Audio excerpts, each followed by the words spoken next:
Happy Friday, and welcome back to the Underground Broadcast. Cheers, everybody!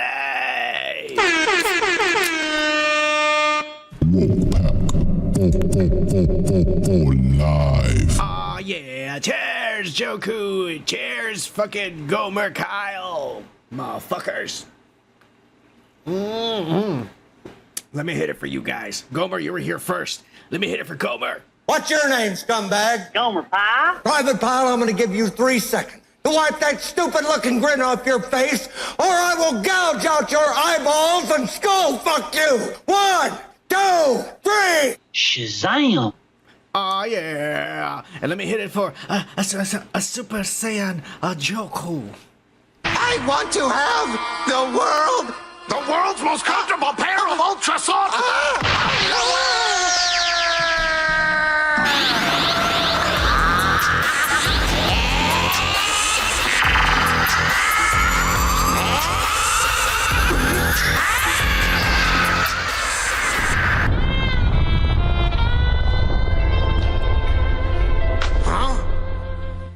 Cheers, fellas. Happy Friday. Hope you guys had a good one. Cheers to everybody out there in La La Land. Aw, yeah. Tonight's show is not being sponsored by, but I guess it is being brought to you in part by, because this is what's going to supply my energy tonight. And it's none other than fucking Phoenix 3 Chai. THC. Aw, yeah, check it out. Just pull that motherfucker out. Pull it in. A little light lights up. It's ready to go. Very, very good strain. Fucking badass. It hits right away. According to the instructions in the back of the box, it says take 1 puff and wait 20 minutes before you decide to take another one.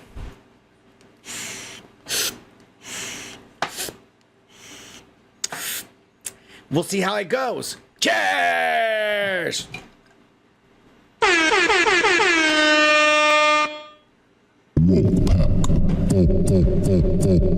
Live.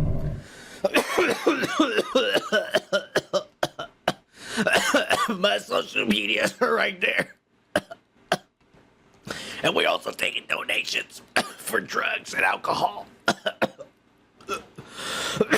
Ko-fi.com, Underground Broadcast. You know what it is. Sorry about that. Anyways, let's get this show on the road, because it's been a busy week, motherfuckers. And let's get it started with the weekly political news. Is on. Hello, hello, hello. Hello, no ho. Okay. In the Ice Age, how much taxes did people pay? Richard Nixon, surprisingly, had problems. You could experience everything from a plane crashing into our Trade Center to a... The dark side is very powerful in Biden. That's a banana republic without the banana. I'm being indicted for you. Thanks a lot. Jesus was arrested. His gaggle of crackpot lawyers. I'd say sometimes to a lawyer, are you sure you want to represent me? His weight is listed 215. He looks good, and he looks hard. She'd rather let What?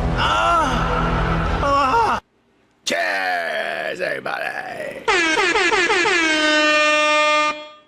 Oh, what a busy week these motherfuckers have had. They always just fucking up our lives, deciding how we live without even our consent. God damn it. Anyways, let's start with the embarrassment of our fucking nation, everybody. And I'm talking about none other than Democratic Senator John Fetterman. Yep. Here he is again. This bald, dumb son of a bitch looking like that vulture from that fucking Bugs Bunny cartoon. Remember that vulture? That's what he fucking looks like, a dumbass. He's never bought a suit or a tie his entire life. He's been wearing the same goddamn sweat fucking shirt and fucking little gym shorts since the day he went into office. And everybody's there fucking patting him, giving him fucking treats and shit as he walks over there every day after fucking supposedly playing basketball or some ass. Fuck you, Fetterman. Anyways.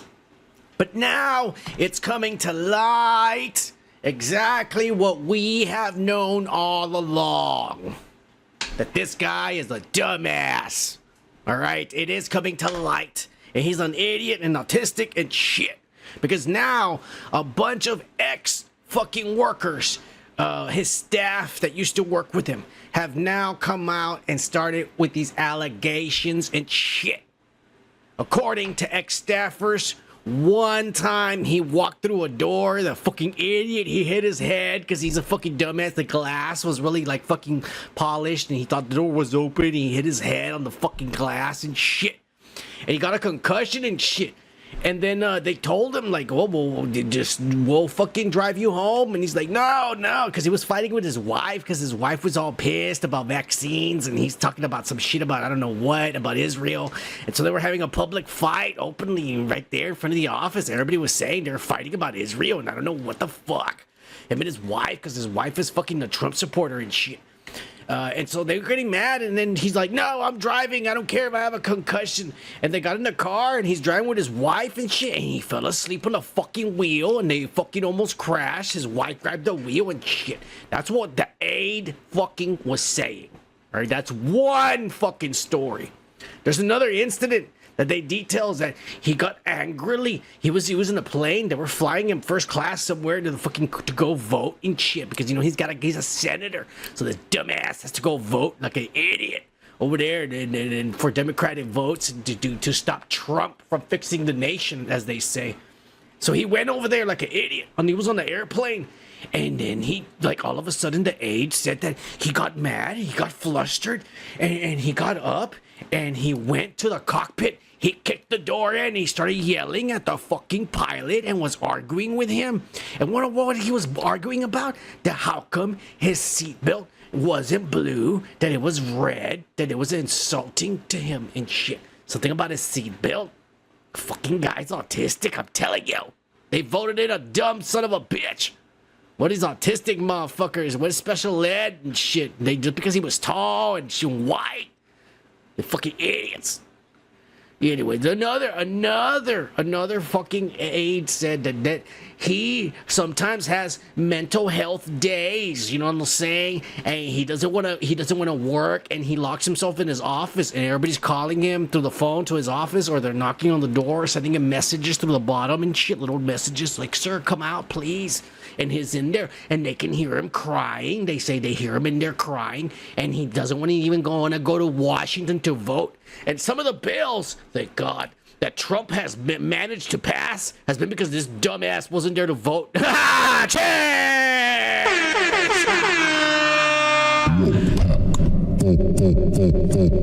Live. So now with all these new allegations and shit, the fucking Democratic Party is demanding that he steps down, that he's not fit. This guy's worse than Biden. He's a mentally disabled, as nowadays they say mentally disabled. Back in the day when we were young, we used to say the R word all the time. It was okay to say the R word. Now you say the R word, they cancel you and shit. Or you have to go on live on The View and apologize like Norm Macdonald did, the dumbass. God rest his soul, he was one of the greats. But, what did Mr. Fetterman have to say about this slander? Well, let's hear about it. Idiot. My reaction is it's a one-source hit piece, and it involved maybe 2 or 3 anonymous disgruntled staffers saying just absolute false things or half-truths there. And I have no idea if somebody wants to platform that, but that's been the entire thing. And I think most people can agree with that. It's just a hit piece. And so that's where it's at. And we all move on. Yeah, he says, hey, some of it is lies and others is like only half of it is true. Like, you know, I fucking wasn't crying all day. It was only for a little bit and shit, you know, and I didn't stay in my office all day. I went outside and I locked myself in my car for like fucking 40 minutes after that. You know, they're lying. They're only saying half of the information is what he's saying. I don't know, fellas. I'll leave it up to you whether you think senator. By the way, these are people that run your life and make the decisions that impact your everyday life and shit. All right? You decide whether Senator John Fetterman is mentally stable enough to be in the position earning the money that he is. Because at the end of the day, that's what it really comes down to. This motherfucker's getting paid to be fucking disabled over here. I don't understand why it is that the Democratic Party enjoys enabling the disabled. All right, they're disabled for a reason because they're not supposed to be doing shit. But for some strange fucking reason, you want to hire all these motherfuckers and put them in positions like this so that they can fucking have mental breakdowns like this idiot and not be able to leave his office because he's in there pissing and shitting all over himself in the corner and shit like an idiot. God damn it. All right, we're moving on from Mr. John Fetterman. Yeah!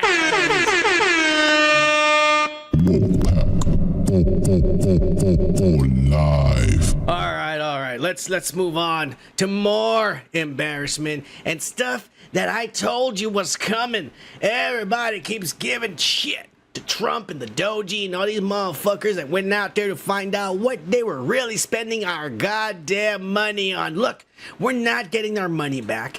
We're gonna keep paying taxes. They're gonna keep taking a day and a half of your fucking hard-earned money away from us. But at the very least, if they're gonna keep taking my money, I want to know that it's being spent on something useful, not bullshit. But people keep giving the Doji shit. Well, you know what? The Doji just found out. And then they actually, this happened this week, at least the trial and the sentencing. Because they found out that none other than ex-Biden employee Levita Amutuete Ferrere. It's one of these fucking foreigners. Look, see, this is why we need a person like Trump so we can get these motherfuckers the fuck out of here to their countries, their origins and shit. I can't even pronounce this lady's name. Why isn't her name Williams? You know what I'm saying? At the very least, I could say Martinez. Any white person can say Martinez or Gonzalez and shit. What the fuck is this? Fucking Levita Amumuete de Ferrere. What the shit is she? Not even Filipino, man. What the fuck am I trying to say here? Anyways, this lady stole $160,000 out of our fucking tax money while she was employed in the Biden administration as some kind of fucking analyst and shit.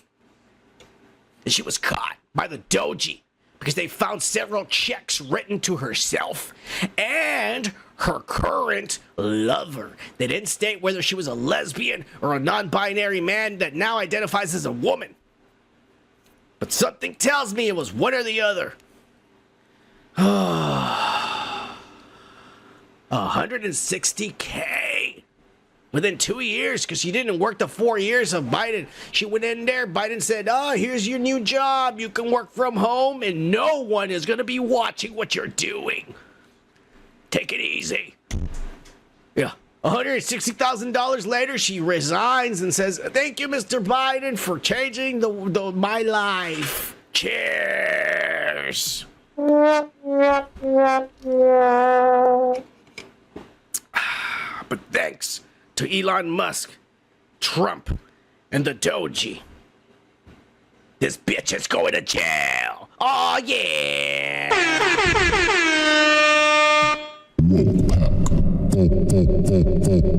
Live. That's right. We're gonna catch a lot more and shit. It's coming. I'm telling you, motherfuckers. You ain't getting away from this.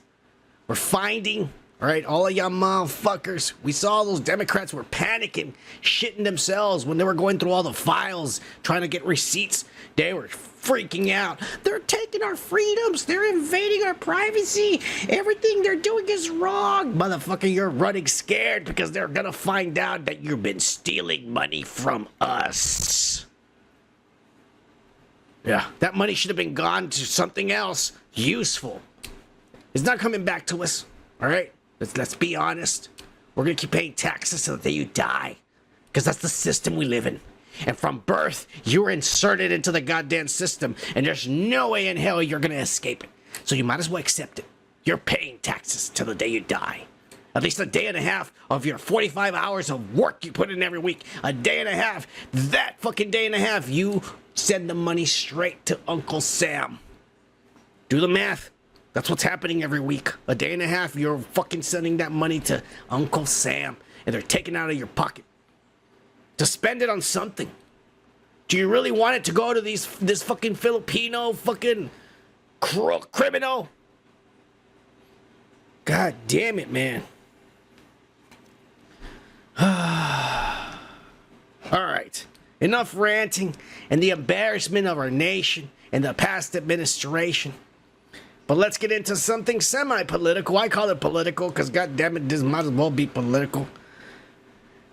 Guess what? Well, I mean, I don't have to say guess what because y'all motherfuckers are alive. And if you're here on the Friday and we're recapping what happened this week, y'all motherfuckers must have fucking heard it. Thousands in attendance and millions watching at home witnessed. We have a papa.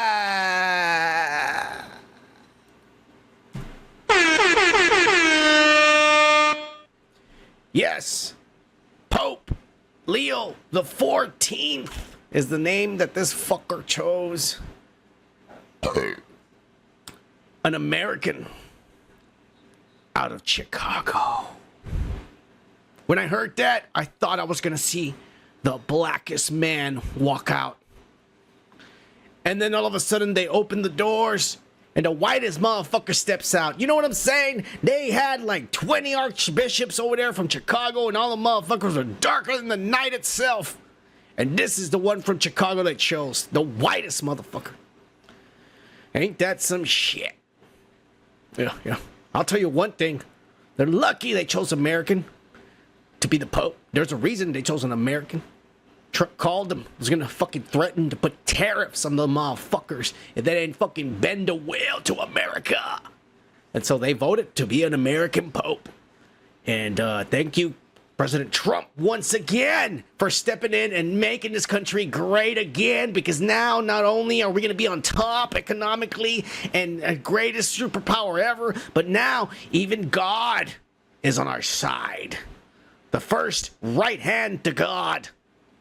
The successor to Simon Peter, the rock on which Jesus said he would lay the foundation on, but the words were twisted after the Catholic Church, fucking crucified him. They took over the religion and made all this ass for everyone to worship the devil. The devil. And now America controls it. Aw, yeah.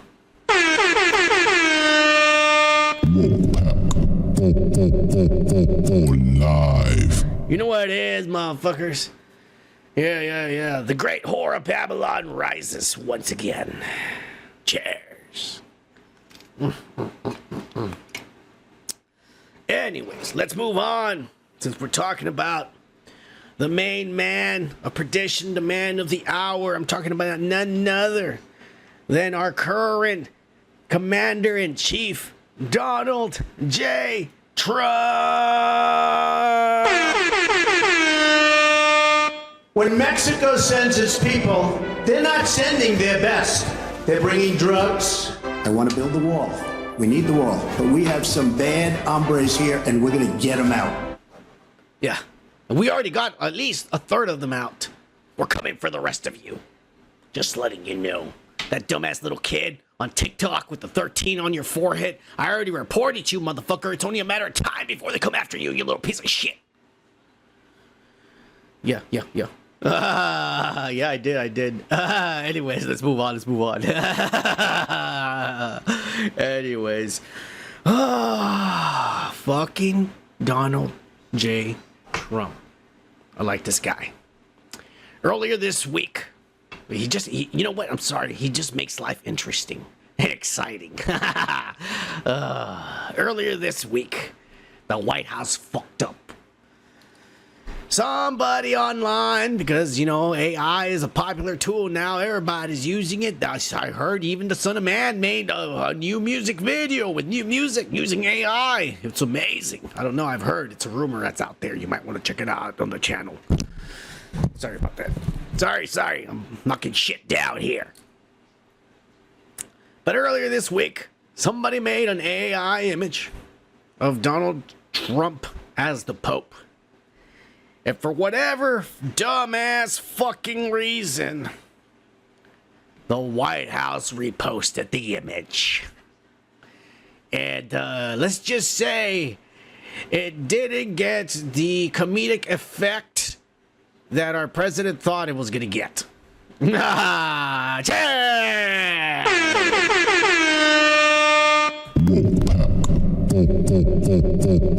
Live. Oh my God. Yeah. So, you know, a lot of people got angry, especially because the Pope had just died. This guy said he wants to be the Pope and shit. And now he's over here trolling, basically. I mean, he didn't, you know, there's somebody else made this picture, but whatever. So they questioned him during, you know how it is, the gotcha interviews. Here's a clip of how it went down and Trump's explanation as to what really happened here. Mr. President, some Catholics were not so happy about the image of you looking like the Pope. Oh, I see. You mean they can't take a joke? You don't mean the Catholics, you mean the fake news media. Not the Catholics loved it. I had nothing to do with it. Somebody made up a picture of me dressed like the Pope, and they put it out on the internet. That's not me that did it. I have no idea where it came from. Actually, my wife thought it was cute. She said, "Isn't that nice?" My wife thought it was cute. She said it was nice. You want to role play? I could be Mother Teresa. The Catholics loved it. Yeah. My parents are Catholics, and they had a fucking laugh over this shit. I'm not gonna lie. I showed it to them. They were laughing.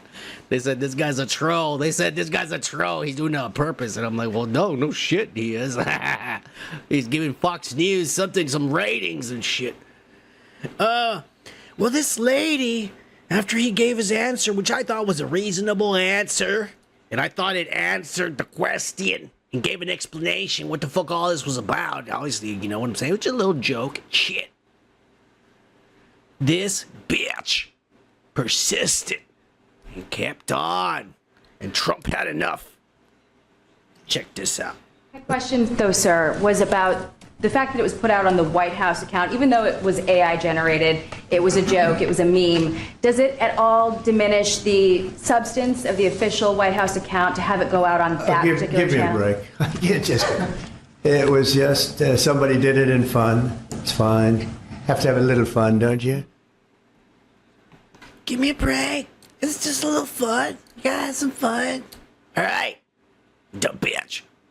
How dare you come at the president like that? Probably the most down-to-earth, realist, not lie to your face, being who he is, president we've ever had.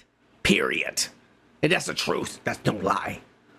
This motherfucker, that's the way he is. In private and in public. He ain't lying. Everyone else that you've ever voted for has lied to you because they pretend to be something they're not. Behind closed doors, they're a different fucking person. All right? Not this guy. This guy, what you see is what you get with this motherfucker. All right? And that's why America voted for him. Because he's real. But I will admit, I do think the White House fucked up by posting this ass, reposting it. But if that wasn't enough of a fuck up, it was... Excuse me, let me fix this. It was May the 4th. And the White House had to chime in. Happy May the 4th to all, including the radical left lunatics who are fighting so hard to bring Sith Lords, murderers, drug lords, dangerous prisoners, and well-known MS-13 gang members back into our galaxy. You're not the rebellion, you're the Empire. May the 4th be with you. Now this was a fucking pretty cool, creative post to post on, May the 4th. That would have been awesome if it wasn't tagged along with this fucking image. God damn it!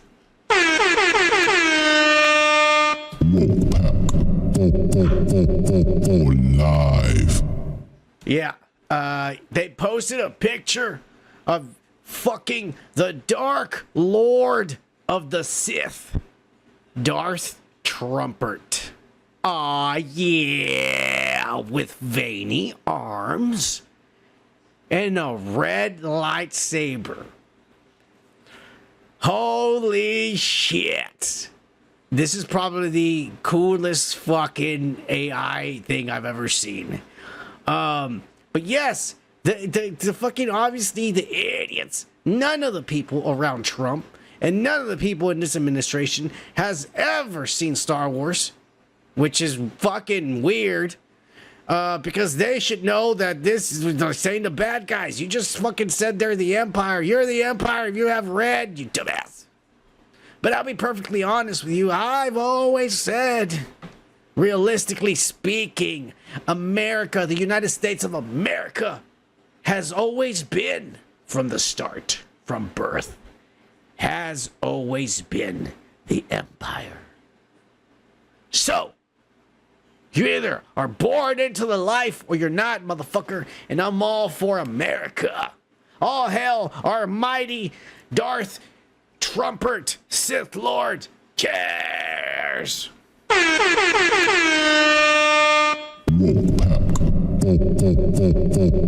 Live. Oh my god, man. They should let me go over there and fucking be the guy, I want to be the guy who fucking goes over there and does this shit for them, their social media, because whoever the fuck is running their ass doesn't know jack shit. That's what I'm trying to say. And they're fucking up royally. I mean, these are like amateur mistakes. You know what I'm saying? Amateur mistakes. Everybody knows that the fucking Sith are red. Why the fuck you post a picture of him with a red lightsaber, you dumbass? If I was Trump, I would have fired them. Whoever did that shit. Fuck it. I would have done what Wilson Fisk did and crushed his skull in front of everyone. Anybody over fucks up, this is gonna happen to you. Oh, cheers, Depot!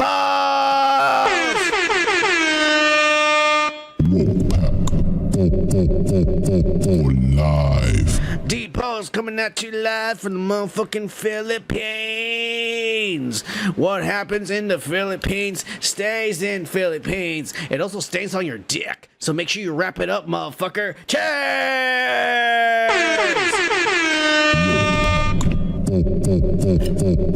Live. Enjoy a couple of ladyboys for the son of man. Aw, yeah. Cheers!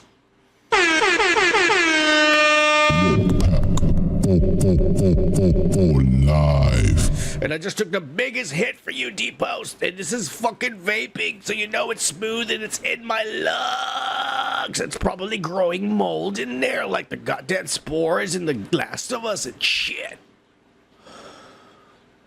Cheers, everybody. Thanks to the woke pack who's here. I love you guys. Now let's keep this show going.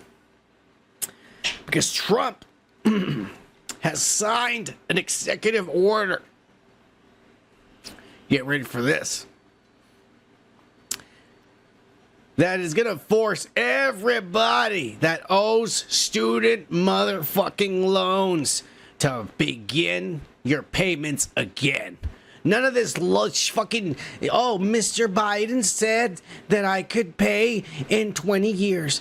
Oh, Mr. Biden said that I'm exempt. Oh, Mr. Biden said, no, fuck all that shit.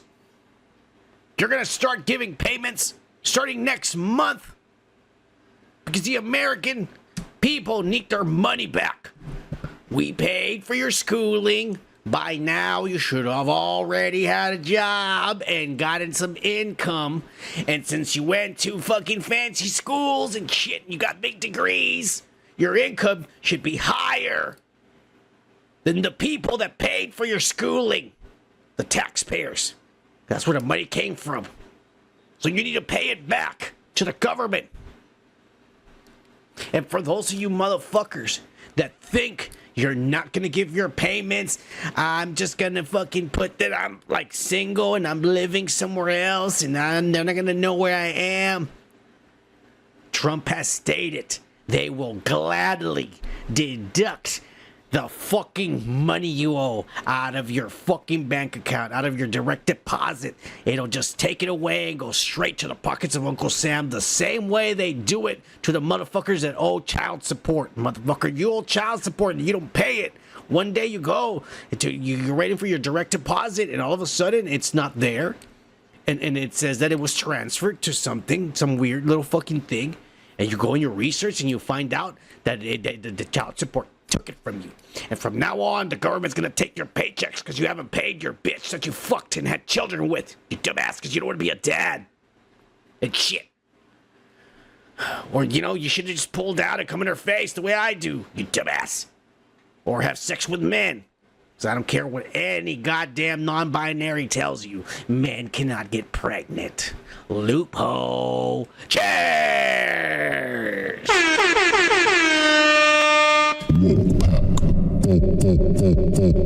Live. All right. Let's get out of control here. Trump did have a couple more great ideas this week. He came out and he said, hey, Alcatraz is just sitting there. Why don't we reopen it? Start throwing all the illegals and fucking maras truchas and Colombians and motherfuckers that don't know any English in there. That's what he said. That's not me. I'm just repeating. Now it's looking like they might actually happen. People are working on it. People are just trying to find money. They're going to stop the Democrats from stealing taxpayers' money, and maybe the taxpayers' money can go to making this prison. When questioned about it, Trump had to go and say something about it, and this is what he said. Our country needs law and order. Alcatraz is, I would say, the ultimate, right? Alcatraz, Sing Sing and Alcatraz, the movies. But it's right now a museum, believe it or not. A lot of people go there. It housed the most violent criminals in the world, and nobody ever escaped. One person almost got there, but they, as you know the story, they found his clothing rather badly ripped up, and it was a lot of shark bites, a lot of problems.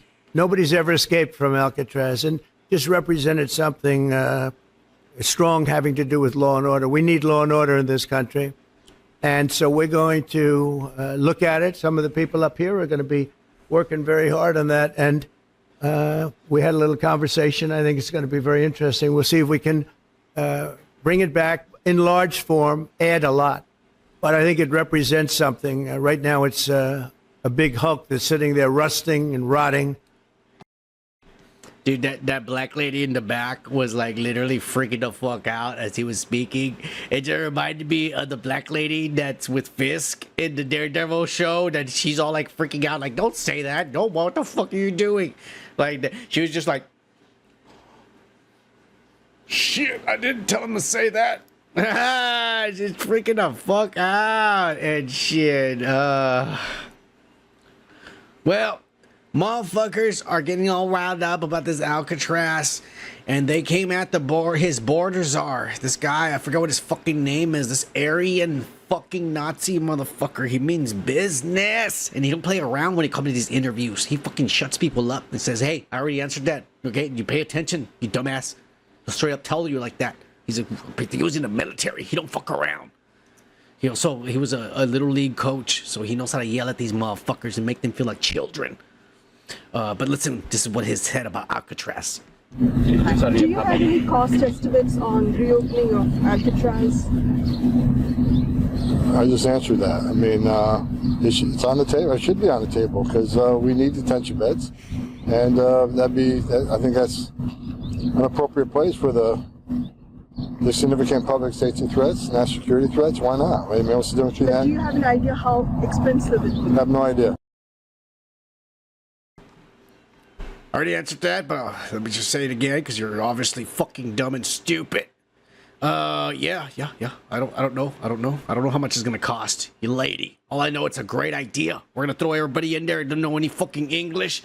We're gonna throw everybody in there that doesn't speak any fucking American. We're gonna throw all the criminals and tattooed motherfuckers got 13s and shit. That's right. Any rapists, murderers, and child molesters are all gonna be thrown in there. Unless they're elected officials, then it's okay. Not my decision, but you know how it goes. That's the place we live in right now. Anyways, let's keep it going because Mr. Trump was busy. He even had relations with our neighboring country. I know right now everyone's pissed off because of all the tariffs and shit, and we're not having the best of neighbors in ass. But he went ahead and welcomed a brand new prime, what do they call them? Royalty or whatever the fuck. I don't know, the Chamberlain of Canada. What is this guy's name? Mark Carney. Because he's a fucking carny, they call him. This guy used to work at the circus and shit. So he knows how to handle people and how to fucking trick motherfuckers. Hey, look over here. Oh, I just took your money. Canada, you're in for another dick in your ass with this guy. But yeah, he had him in the White House to congratulate him on winning the election. Oh, congratulations on winning the 3 states because everything else is wilderness and no one fucking lives up there. So congratulations on that shit, Trump said. And of course, you know, the gotcha media like Fox News and CNN, these little woke ass Indian reporters, these Latin Xers, has to come on here and try to fuck over Trump. And they start asking him questions about like, oh, you said you wanted to buy Canada and shit. You know, he's just being a troll and just trying to make jokes, but you know how they do. But they brought it up in front of fucking Mark Carney over here. And this is how it went down, motherfuckers. Oh, no. Well, I still believe that, but you know, takes 2 to tango, right? But no, I do. I mean, I believe it would be a massive tax cut for the Canadian citizens. You get free military, you get tremendous medical cares and other things. There would be a lot of advantages, but it would be a massive tax cut. And it's also a beautiful, you know, as a real estate developer, you know, I'm a real estate developer at heart. When you get rid of that artificially drawn line, somebody drew that line many years ago with like a ruler, just a straight line right across the top of the country. When you look at that beautiful formation when it's together, I'm a very artistic person. But when I looked at that beauty, I said, that's the way it was meant to be. But, you know, I do feel it's much better for Canada. But we're not going to be discussing that unless somebody wants to discuss it. Well, if I may, as you know from real estate, there are some places that are never for sale. That's true. We're sitting in one right now, you know, Buckingham Palace that you visited as well. That's true. And having met with the owners of Canada over the course of the campaign last several months, it's not for sale, won't be for sale. We're not selling Canada, he says. You're not. Sooner or later, some motherfucker's gonna get elected and he's gonna sell out the country. This is a bigger plan that's been in place. All right? Y'all don't know what's happening or what is coming, but let the Son of Man here let you know. Because I know prophecy and what is gonna happen in the future. And it may not happen right away. This is like years in the seeds are being planted right now for the coming. All right. Mexico, United States, and Canada will be merged eventually. And we will have a brand new currency and it'll be called the Amero. But it's still a long ways away. There has to be more economic ass to happen, and they have to suffer in order for them to be like, okay, we can join. That's the only way it'll get better. That's what's gonna happen, right? That's why these tariffs, this is the beginning. He's starting these tariffs. He's starting to squeeze these motherfuckers slowly, grab by the balls, grab by the pussy, as he says. But he likes grabbing by the balls and the dick, too. This is coming, you guys. This ain't no joke. The future of this country, the future of the world is being reshaped slowly. This is the beginning of the reshaping and the coming of the Antichrist. Trump is not the Antichrist. Just paving the way. Just paving the way. And we're paving the way through fucking tariffs as the trade war continues and everybody is fucking pissed. Not because the price of eggs has gone up. The gas went down like 10 cents. I mean, is that even a win, to be honest with you? Your rent keeps going up. That's not a win. Fucking McDonald's is almost like $18 for a combo. And somehow the Big Mac got smaller. I don't know how it got smaller than it used to be. That motherfucker, I used to fucking slop on the edges of my hands. I can grab it with one hand now. Like a little ball. You know what I'm saying? It looks like a junior burger. But it's the terrorist's fault, right? Yeah. It's the terrorist's fault that I go to the store and buy a $5 fucking bag of Frito-Lays. And only a third of the bag is full of chips and everything is air.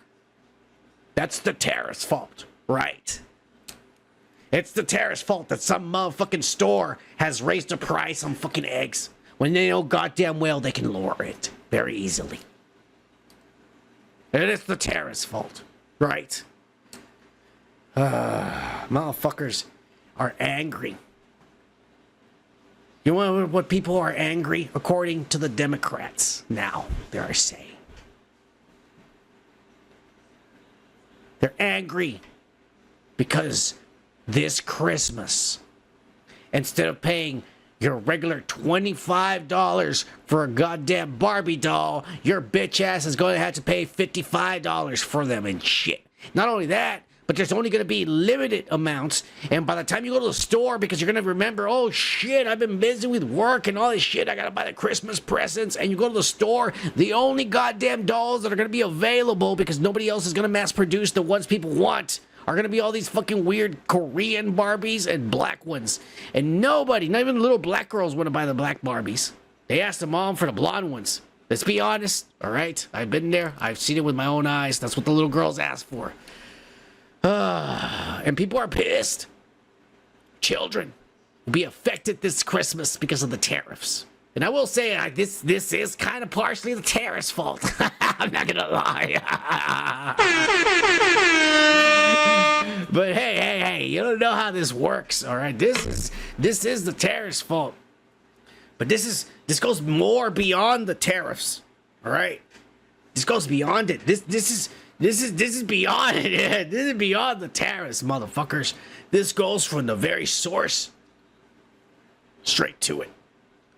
This goes to the goddamn companies that are making the dolls. Because the companies that are making the goddamn dolls used to be here in America. And people like you and me had those fucking jobs. And they would have to pay us minimum wage, which sucks. But they would still have to pay us minimum wage. Currently, minimum wage is what, like $14 or something like that, I think. That's minimum wage, which I don't know how people live on minimum wage. Some days, that's all I'm making. But other days, I have a good day and I'm like, fuck you, suck my dick. Somehow I still pay taxes. Suck my dick, government. Anyways. Minimum wage to pay us to make these goddamn dolls. But Bill Clinton, a long time ago, signed some fucking shit that says, oh, you're allowed to make business outside of the U.S. So then they go to China and they tell Xi Jinping, sorry about that, dropping my motherfucking weed over here.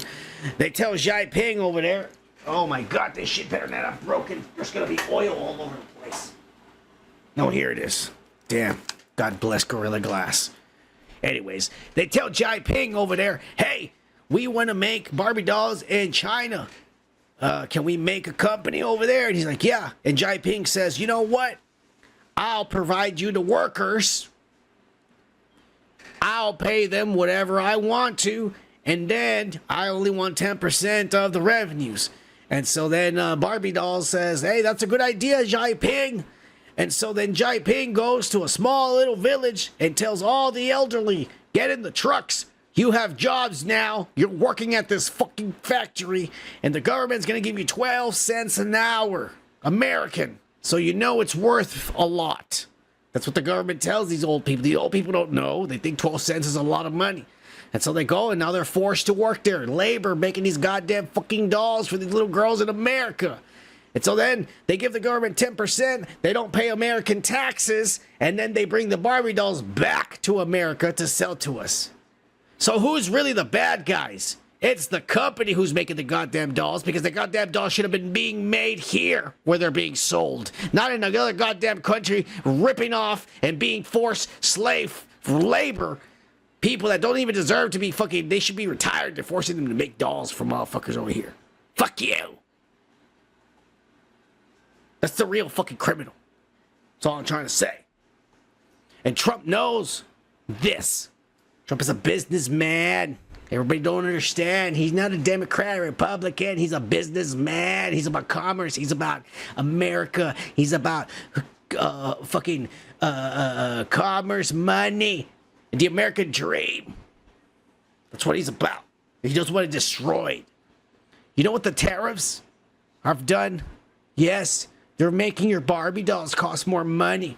They're making the Nintendo Switches not be as available as they used to be. And they're making a bunch of other shit hard for us. But you know what they're doing to China right now? That none of the news is covering. But if you search the internet, you will find out. China is pissed. They're having fucking riots right now. All over cities. People are pissed because since Trump put the tariffs, people like Bill Gates and Microsoft and people like Barbies and people like all these fucking Gucci's and Lacoste and all these fucking high-end, motherfuckers that don't want to pay us minimum wage and want to go force labor over there and pay them 10 cents an hour and shit to build our products, that we're the ones that are fucking buying it because the Chinese don't give a fuck about your goddamn Gucci and shit. I'm telling you. All those fucking companies have shut down production over there. And now slowly bringing production back over here because they don't want to pay the extra costs to import back to America when they could just be making it in America and it's cheaper in the long run. And so that's what's happening. People are losing their jobs. And you think, oh, so the man's making this shit up. Here's the fucking video and the proof. Here's people waiting outside and they're being told you can't come in the factory anymore. And they're just like, oh, are we going to work? Are we going to get paid? And you go in the factory and everything's gone, motherfuckers. They're shipping everything back to America. Everything back. Look at all this. Look at all this shit they're shipping back. They don't fuck around, dude. This is happening. Trump knows what he's fucking doing. People don't see it right now because they're the fake news is telling you what to fucking believe. But if you search right now, you're seeing that Trump is literally collapsing an entire country. A country that could actually destroy us, not only economically, but like at war. They would fucking destroy us. They have a bigger army than we ever could. Seriously, they do. And they're probably advanced as fuck. We just don't know it. Some of those UFOs, they're not just ours. Some of them are theirs too, probably, and shit. I'm telling you. Trump is literally destroying China the smart way, economically. And right now, Xi Jinping is fucking scared because he can't go around doing Tiananmen Square. Remember Tiananmen Square, you motherfuckers? Those college kids wanted to protest and shit. They went over there and ran them over with tanks and shit. All of them. They can't do that anymore because it's not an isolated incident. The riots and the protestings are happening throughout the countries in all the major cities right now. The country is being destabilized. And pretty soon, Xi Jinping is going to have to bend the knee to Donald Trump and America.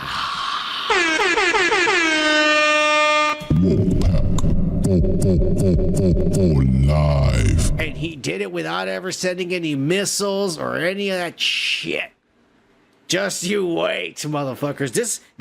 This trade war is not gonna last because all these motherfuckers are caving in. You don't believe me? It already started because he just announced the deal with the fucking Europe, with the UK.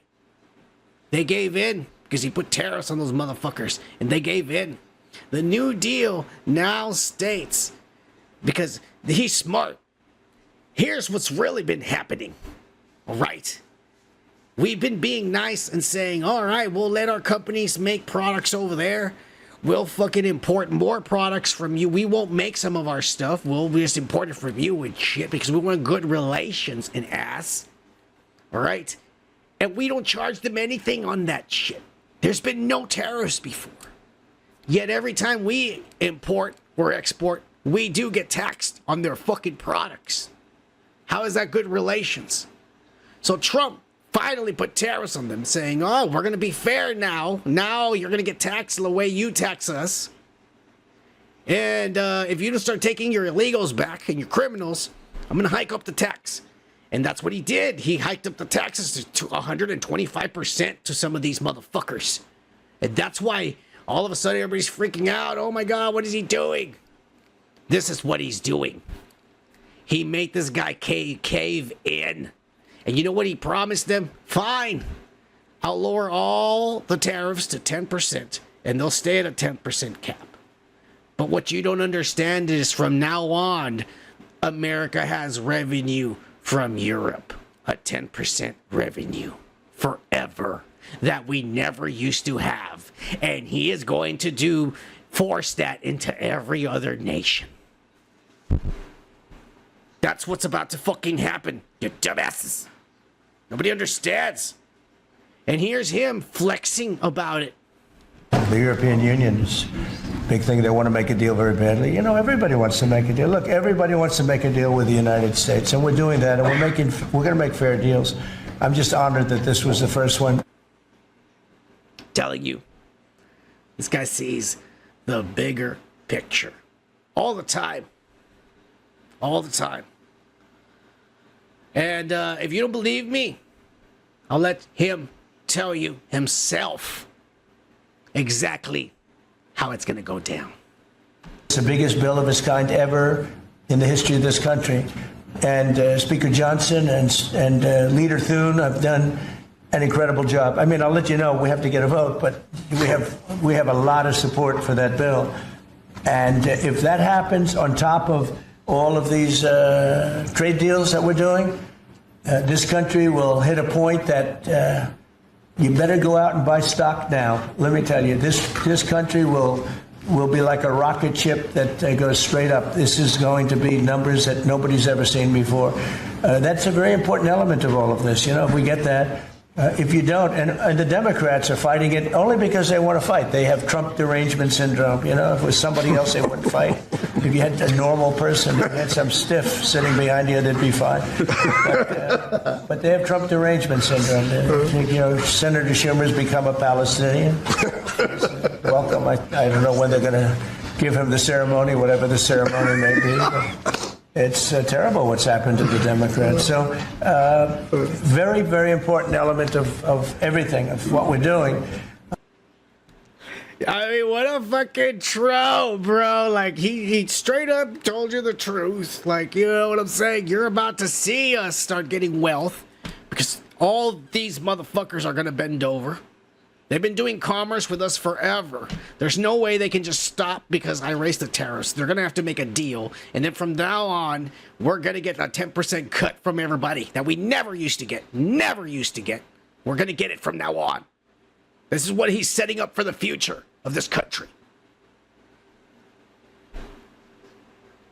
And yet he still has time to troll. Talk about that motherfucker becoming a Palestinian, need to be the ritual, to be a Muslim. Ah, fucking Trump!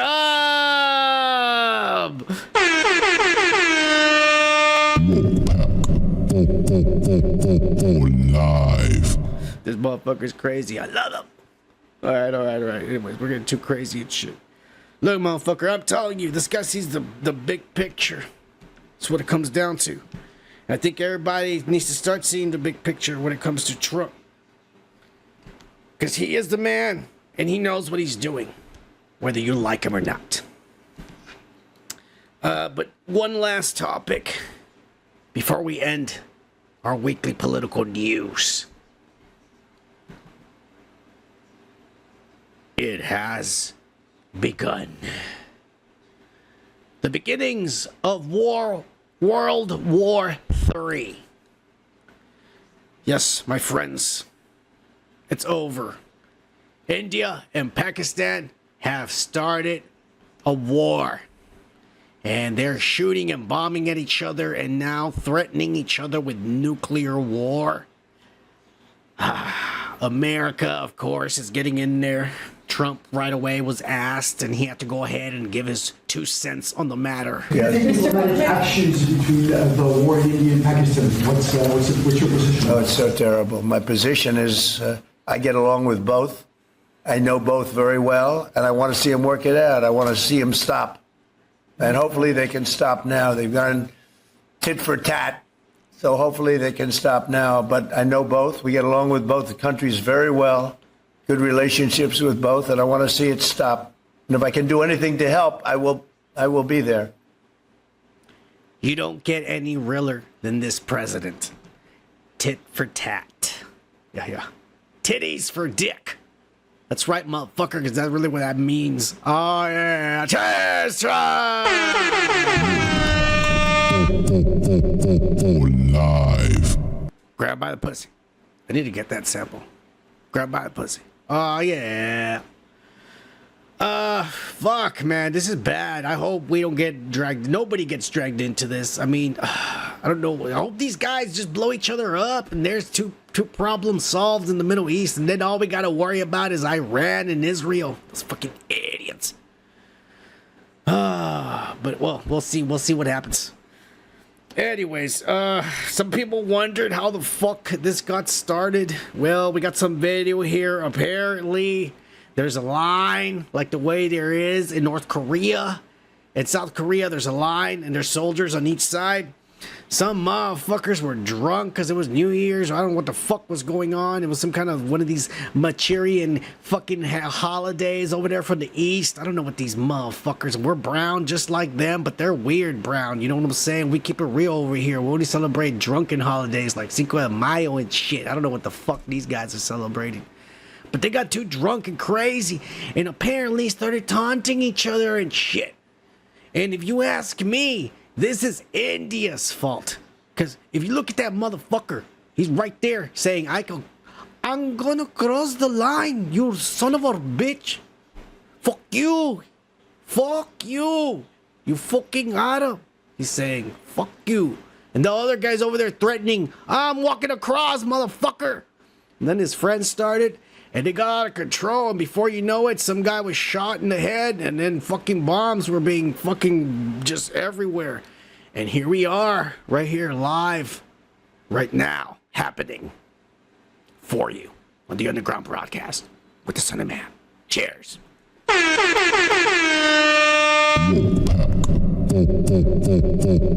Live. Oh my God. We'll tell you next week how this ends up. Hopefully somebody dies. I don't know. I think a lot of people have already died. Things are going to get worse. Worse. Oh my God.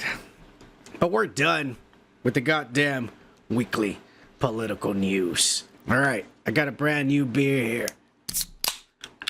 Cheers.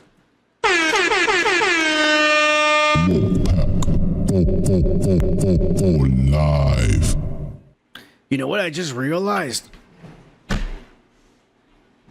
don't know where my fuck. I don't know where my vape is. I love that thing, but it's solid black, like my desk. My desk is solid black. And then when I put it down, I can't find it. And shit. It's like my remote. If I put down the remote control for the TV, if I put it down on the desk, I'm fucked. Because if I'm high, it takes me forever to find it. And I'm high right now, and I'm drunk. Fuck. Let me see. If I just go like this, I'll just knock it down. Because it's black, and I think I usually leave it standing. There it is. Oh, yeah. Yeah.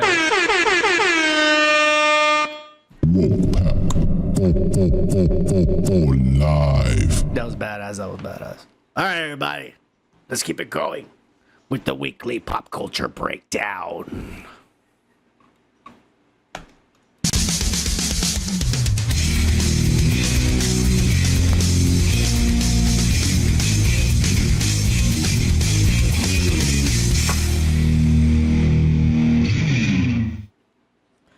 And this week,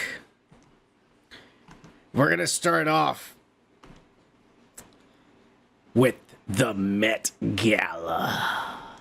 It's that time of the year again where the world's elite show up, the privileged, the rich, the better than you, and you know it, show up and pay thousands of dollars to publicly humiliate themselves. Just like this fucking lady. Look at her there with her fucking dress made out of yarn. Fucking regretting her life's choices. She says, I'm gonna have to get fucked by a bunch of rich white men tonight in front of a crowd. It's gonna be horrible. But I'm gonna get that job tomorrow. Aw, yeah. Yeah!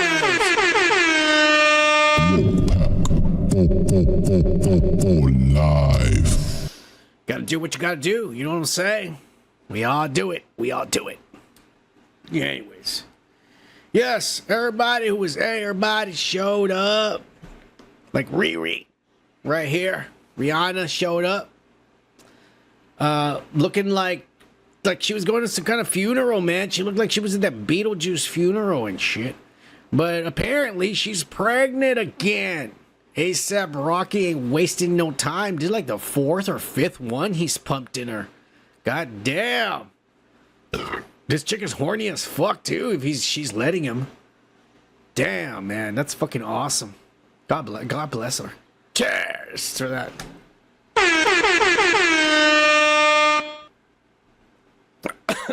Excuse me.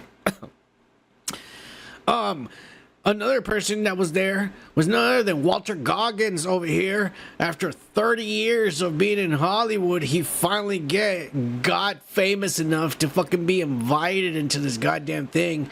And he had to go there and make an ass out of himself.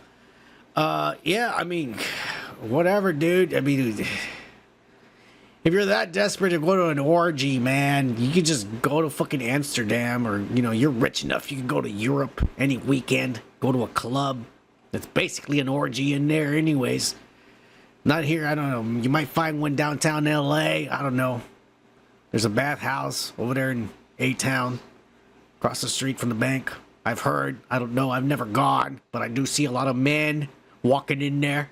There ain't no sign in that building either, and all the windows are boarded up in black. I think it is a bathhouse. I don't know, they're just rumors. Who knows? Yeah.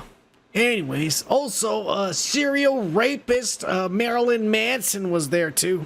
You know how that went. That motherfucker's just happy to fucking not be in jail for fucking depraving those women of food, tying them up, electroshocking their pussies, raping them, shitting on their face and all that ass. Supposedly, I don't know, he was innocent. You know, the judge said they're lying. The bitches were lying. The bitches were lying. None of that happened. Manson is not disgusting like that. He just looks it. That's all. It's just an act. He looks it. Anyways, here at the Underground Broadcast, we do have awards that we give away.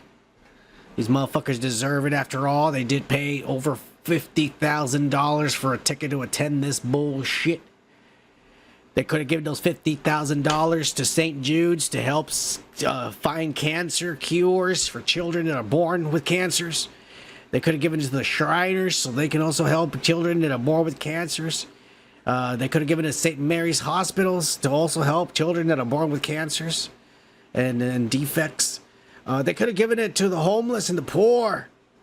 They could have done what Master P does and gone and buy thousands of fucking turkeys and given away on Thanksgiving and Christmas to motherfuckers that don't have enough money to give food to their children for Christmas and shit.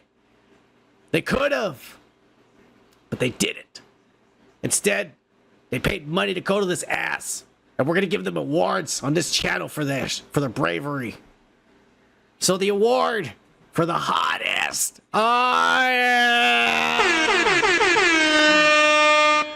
2025's Met Gala goes to none other than last year's winner of the hottest here on Underground Broadcast, Megan Thee Stallion.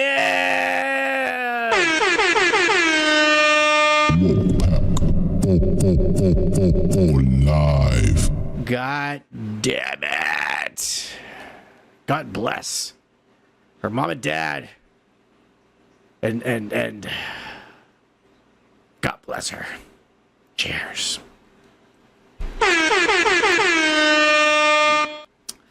All right. And she deserves it, man. She's fucking hot as fuck. Look at those titties are just ready to blow up. I mean, she looks like she's in a porn and shit. She probably was that night. We won't ever see the video.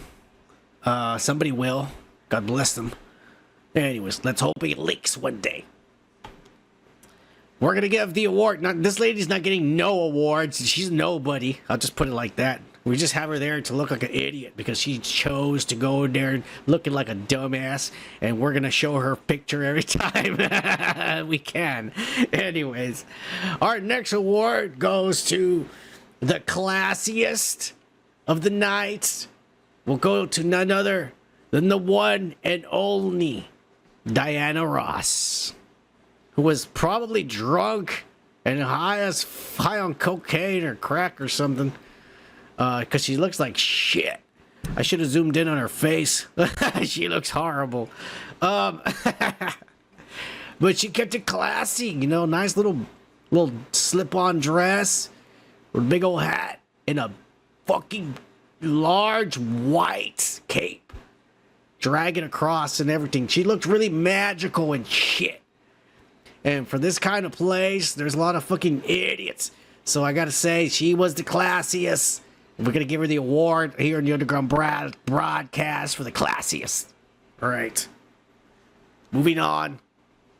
The award for the classiest man.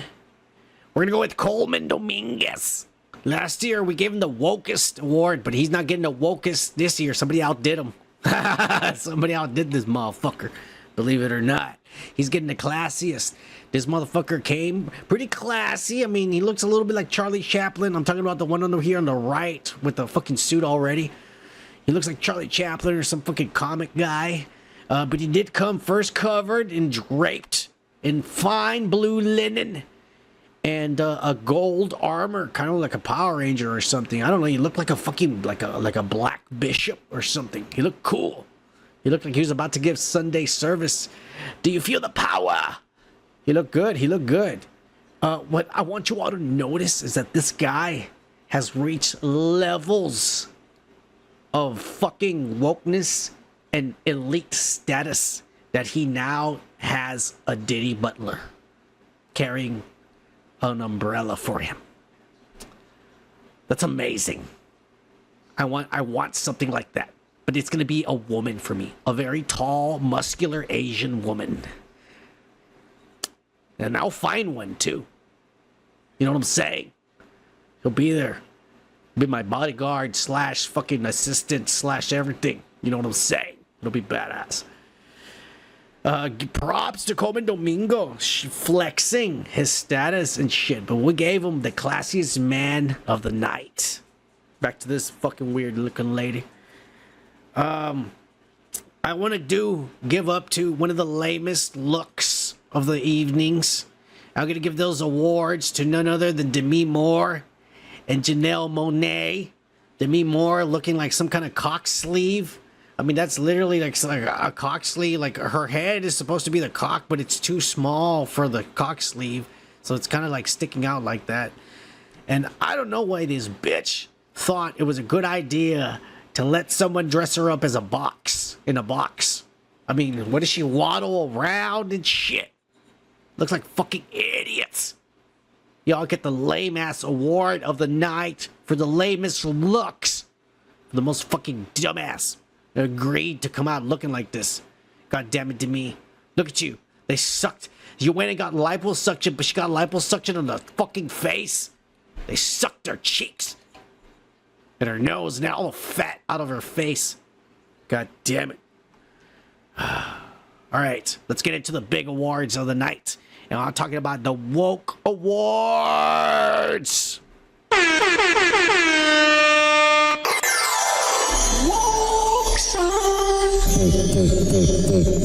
Live. Oh yeah, cheers, Goer. That was for you, Goer. Let's give it up for the Wokest Female Award. It's gonna go to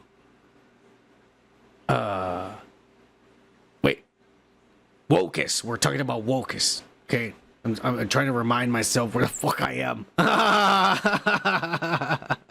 Sorry about that. All right.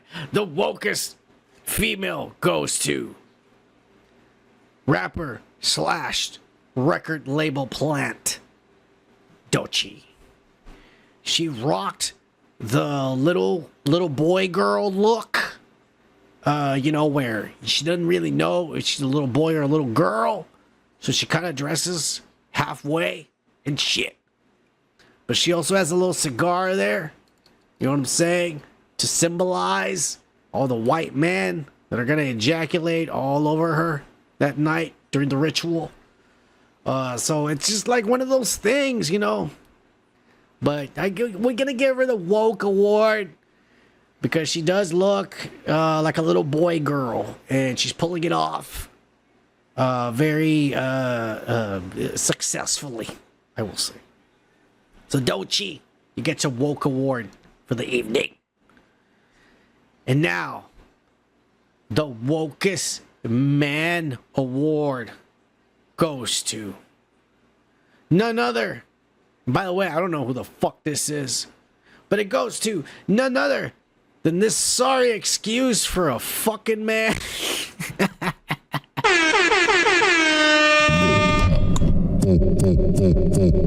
Live. And that's coming out of the mouth of this guy. Ah, yeah.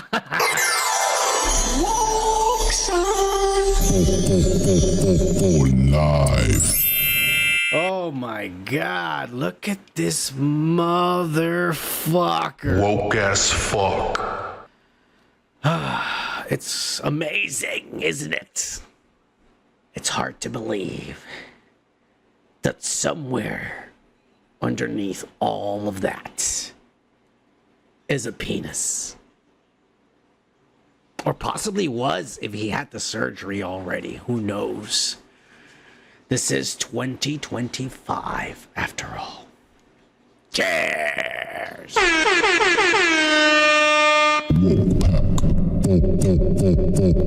Live. I think it's safe to say nobody beat this guy. And he deserves this award for sure. Coleman Dominguez, you gotta step up your game, motherfucker. I said game. But gay applies too. You gotta step up your game, motherfucker. If you're gonna win the Woke Award next year at the fucking Met Gala, Coleman, you need to step up your gay. Alright? Not your game.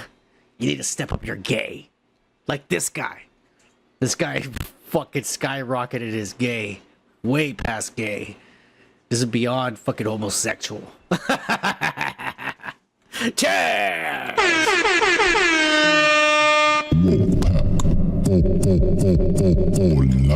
Oh my god. Alright. Cheers to this guy.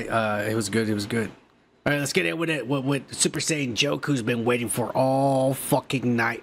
And that's not none other than our Slutiest award. It was a tough one. And there might be some controversial response after this. But this year, our Slutiest award goes to none other than little Sabrina Carpenter. Oh, yeah. Live. Too bad your ex don't do it for you. Soft skin and I perfume it for you. Oh, yeah. That's my espresso. Cheers! So apparently Pharrell was in charge of dressing this little girl. And Pharrell said, you know what? You're really short. How about you don't wear any pants?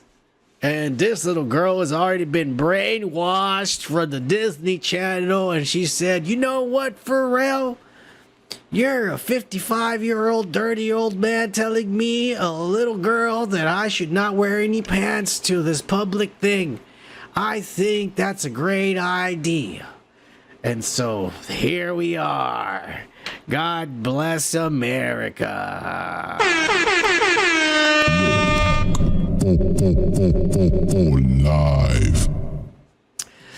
Live. Well.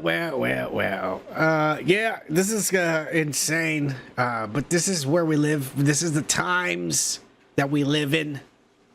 This prophetic times. No one wants to believe it. But the proof is in the pudding. And the pudding is good.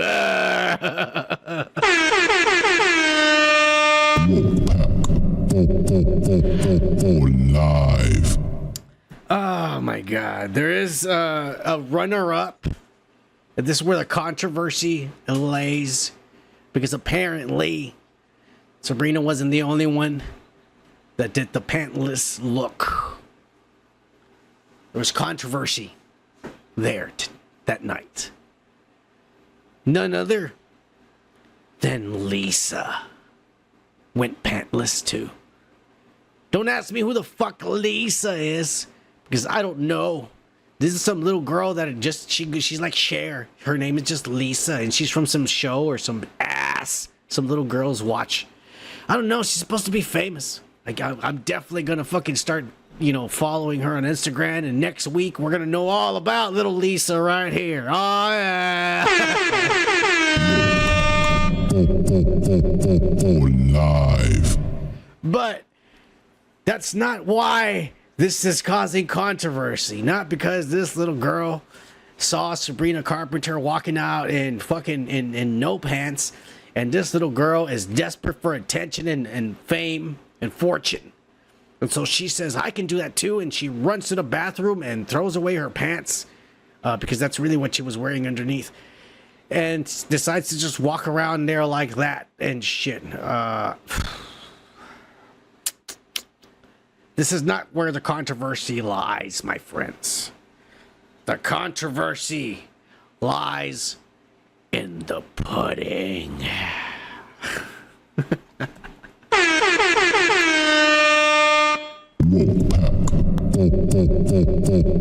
Live.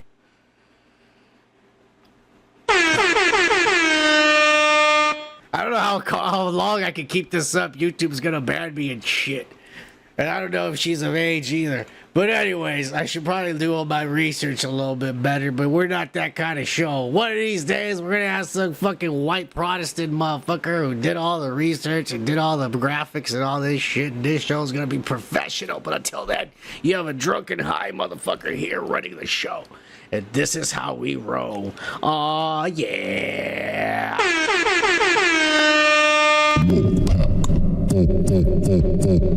Live. Hope we don't get a strike. Anyways, if you play close attention, and hopefully you have, one can see that there are images on her panties.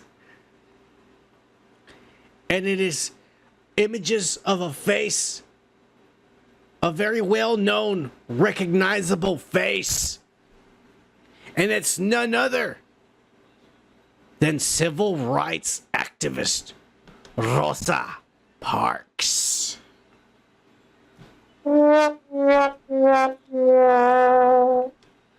So yeah, this little girl decided to wear Rosa Parks on her pussy.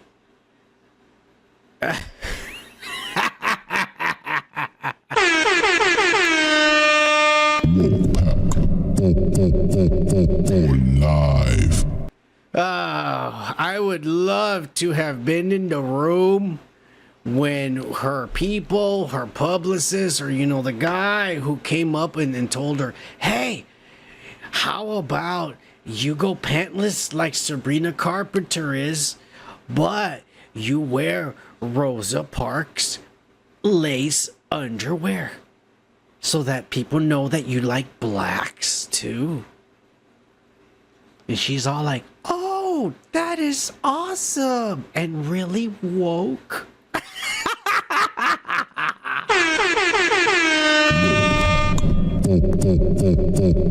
Live. Oh my god.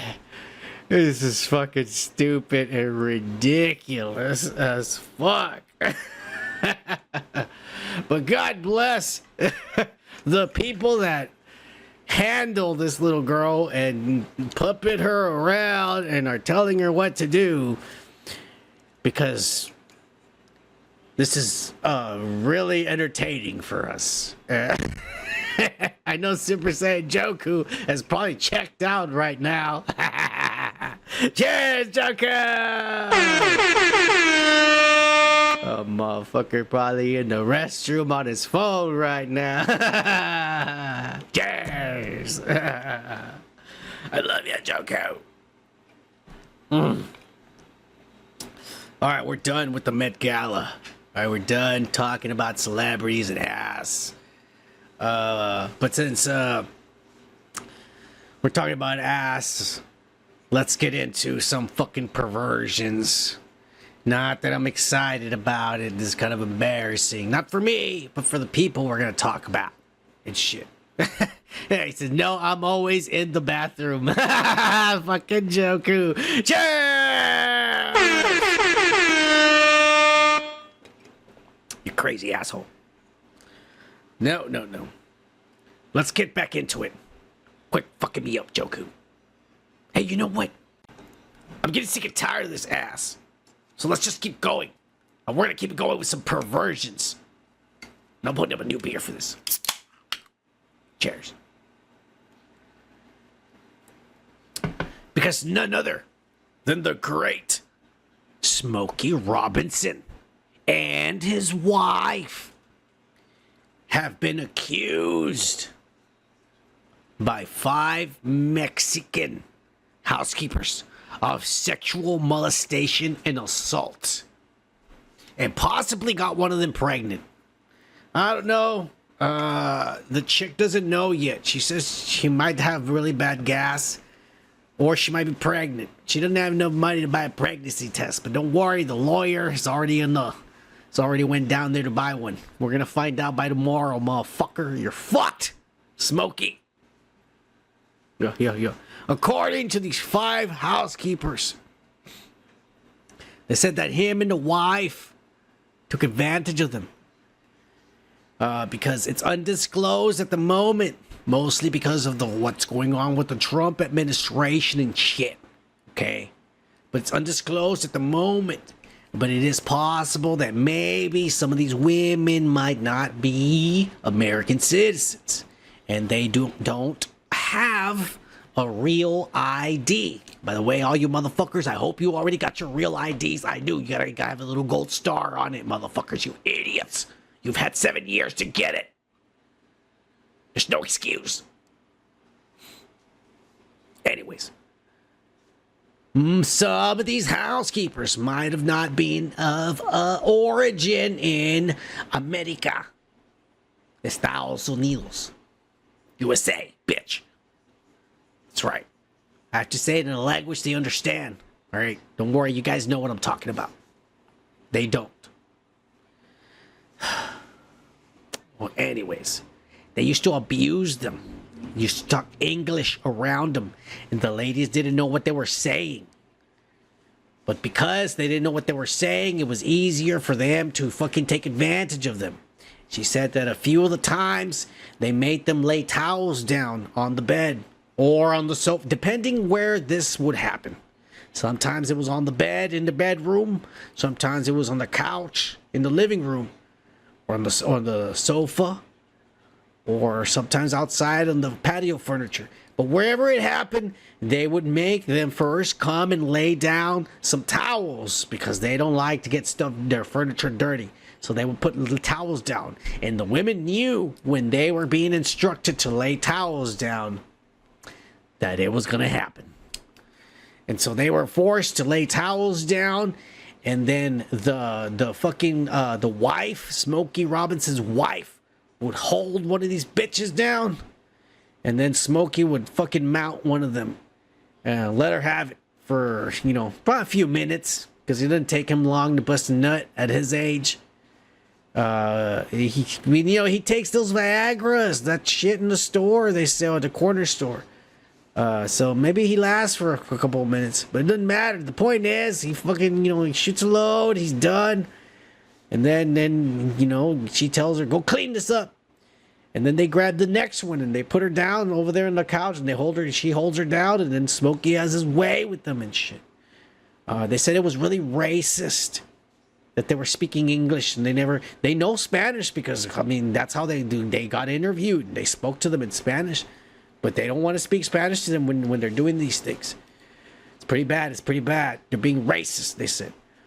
And not only that, but they said that they also abused them because they know that they might not, this is not undisclosed, this is just speculation, that they might not be citizens of the American country they're currently working in. And so they would be threatened to be called on immigration if they said anything. But luckily, one of these bitches saw on TV, one of these lawyers, you know how they go and I'll help you and I'll fight for you. I'm the hammer and shit. And so one of these bitches called that number. And this guy figured it out that Smokey Robinson, oh shit, that's a musician and he's rich as fuck. Don't worry, ladies. I got you. And now, apparently, they got Smokey and his wife. And that's what's been happening. Cheers.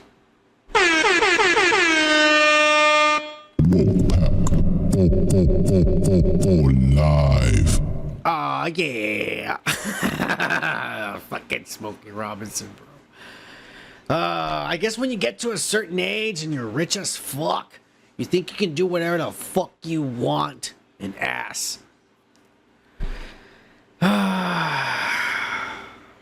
I'm gonna get to an age when I'm old as fuck, but I'm not gonna be rich, so I'm not gonna get to do whatever the fuck I want. God damn it. But you know what? Neither are you. So good for both of us. Piece of shit. And that goes to anybody who's watching. Cheers.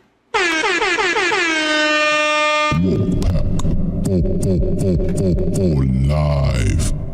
All right, anyways, let's move on to what everybody's been waiting for. And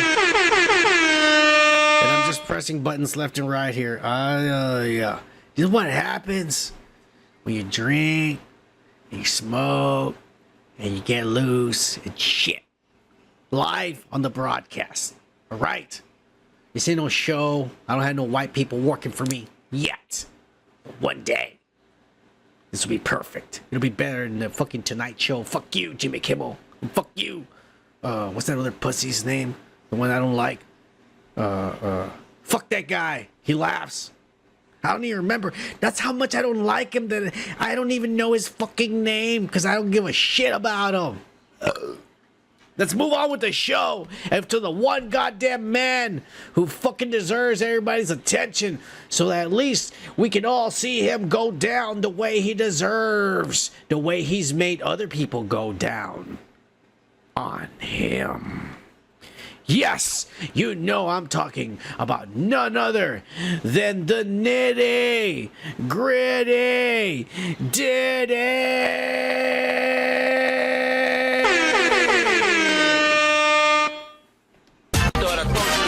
Stop. I thought I told you that we gon' stop. I thought I told you that we won't stop. I thought I told you that we gon' stop.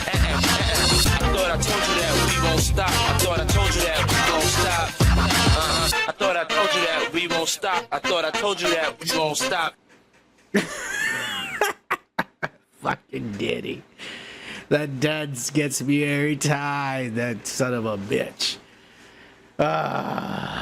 Fucking Diddy. This week, the jury selection went underway.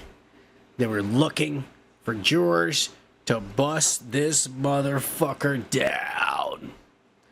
He went in there, and this time he had a blue fucking sweater with a white shirt underneath. He was trying to get that Luigi Mangione look going. They said he didn't even bother combing his hair. He let the fuzziness because he's trying to get the curly hair like Luigi Mangione.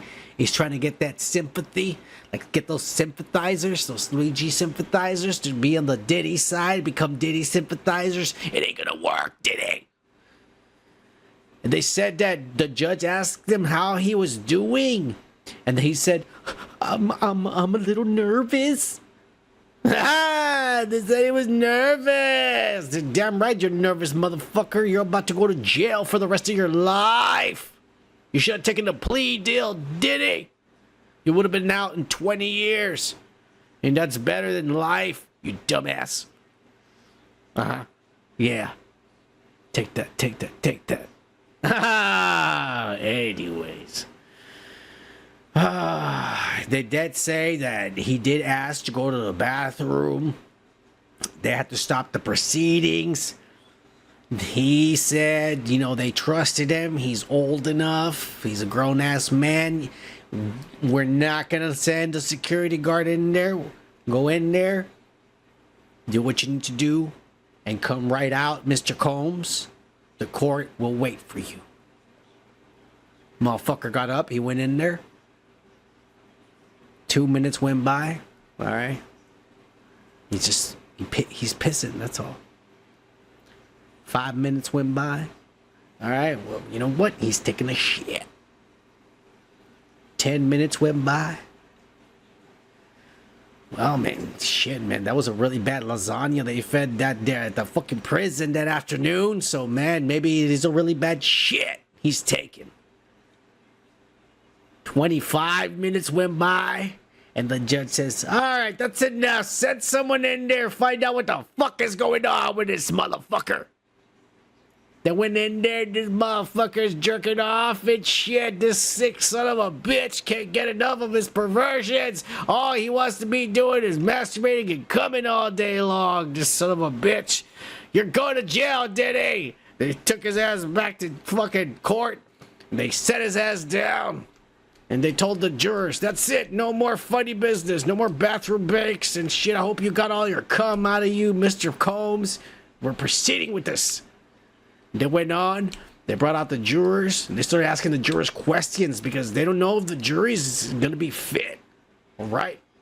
They can't get a bunch of motherfuckers that are just gonna, all of a sudden, I don't like black people, so I'm gonna vote guilty. You know what I'm saying? And so they can't do that shit. And so they gotta question everybody and make sure they get the right people to be on the jury, and say no fucking biasms, no sympathizers. And no fucking racists either on the fucking thing, They asked the jurors, and it's so fucking weird too, man. They asked the fucking jurors if they knew or have ever heard of the following celebrities. Michael B. Jordan, Michael Myers, not the fucking character that kills, but the comedian that used to be funny. One movie I watched. Everything else sucked ass. Kanye Crazy West and Kid Kadai. Very interesting. These were the celebrities. They asked the jury if they knew or have ever heard of them. It makes me wonder if any of these motherfuckers are going to be brought up as evidence in videos of freak-offs with Diddy's and underage little girls or boys or just men getting raped in general. Or if any of these guys are going to be called in as witnesses to the freak-offs of witnessing orgies and freak-offs with underage little girls or boys or just men in general. This is going to be very, very interesting. And they said that there was a line of motherfuckers waiting outside trying to get into the courtroom. There's even people that were paying or getting paid. They were offering their services to stand in line for someone, and then they could come and take your place afterwards for a fee. I'll wait here all afternoon, and when you get out of work, you come and you can stand here in line, and I'll leave and give me money, and that way you can get into the court to watch Diddy get life in prison. So, jobs were being created because of Diddy, I just really wish this was going to be televised. I don't know if this is like the Johnny Depp. Oh, I pray to God that Johnny Depp was a blessing on this channel. That's when he who should not be named, that piece of shit, was on this fucking channel. Fuck you. Anyways, we're moving on. Diddy had a lot of trolls, and one of his biggest trolls, believe it or not, was none other than 50 Cent. And it wasn't something that he directly trolled. It was just like the Trump incident with the Pope. Somebody trolled this AI, and then 50 went ahead and posted this. And 50, the thing that they trolled was somebody trolled and made an AI, and they said, "Oh, Diddy's jury selection for the trial is complete." And they show the jury, and it's a bunch of 50 cents. Like, it's a bunch of people, and they're 50 cents. And so 50 reposted it and said, "I'm not sure if this is fair, but don't worry, be happy."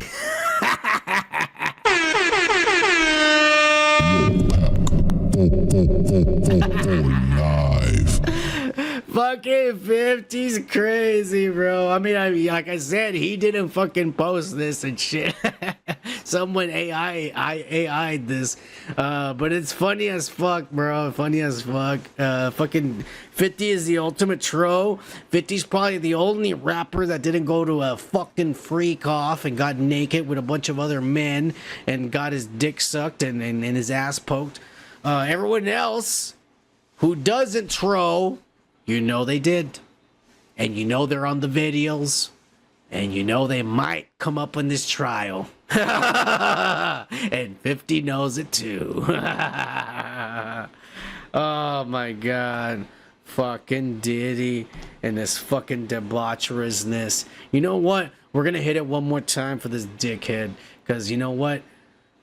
The music. And solely because of the music, he's earned it. I thought I told you that we won't stop. I thought I told you that we won't stop.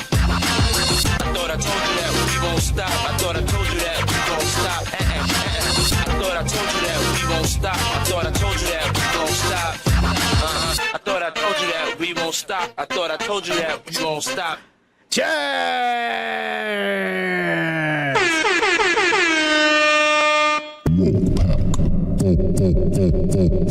Live. Fucking Diddy's crazy and shit. But since we're talking about crazy, let's get into my favorite part of the show. You know goddamn well I'm talking about none other than the YEEZY! I had plastic surgery because I was trying to look good for y'all. You ain't got the answers. You ain't got the answers, Sway. Kanye. I've been doing this more than you. Doing what? You ain't got. Come on, chill out. You ain't got the answer. I am a god. Everybody says, who does he think he is? I just told you who I thought I was. A god. I just told you. That's who I think I am. Cheers, YEEZY. Cheers. A god among men.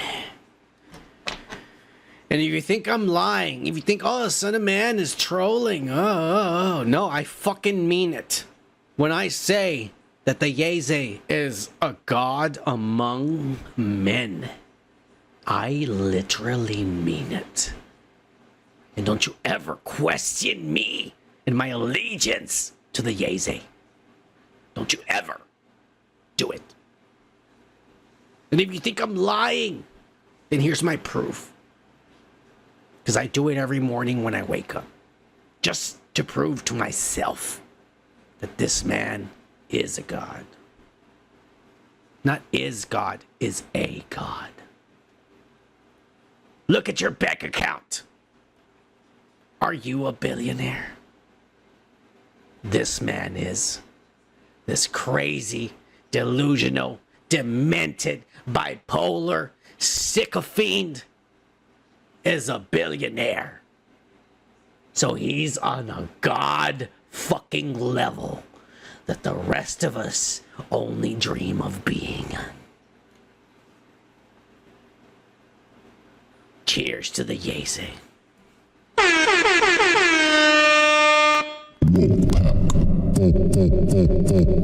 Live. I love my YEEZY. And this week, he came out full force and he released a new single along with a new crazy ass epic video. And he calls the song Hail Hitler. Hail Hitler. They don't understand the things I say on Twitter. Hail Hitler. Hail Hitler. All my ninjas, Nazis. Hail Hitler. Hail Hitler. Oh yeah. Cheers!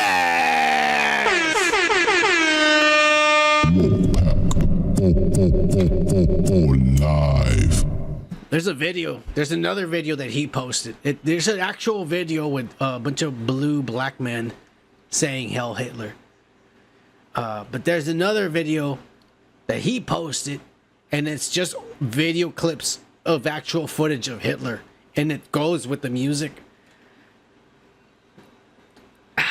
This guy's a fucking genius. It's a dope song, bro. You have to go hear it. You can't just judge it because, he's talking about Hitler. Go fucking listen to it. Go listen to the lyrics. He's talking about everything that everyone's saying about him. I mean, this is the ultimate fuck you. This is literally Eminem's I am whatever you say I am. If I wasn't, then why would I say I am? In the papers, the news, every day I am. Radio wouldn't even play my jam. This is his I am fucking. That's what this is. He's saying fuck you. That's what you say I am. Like, that's what he's doing, bro. Fucking, and this is a fucking dope ass song, bro. It's a dope ass song, and I am telling you, there are gonna be black people singing this.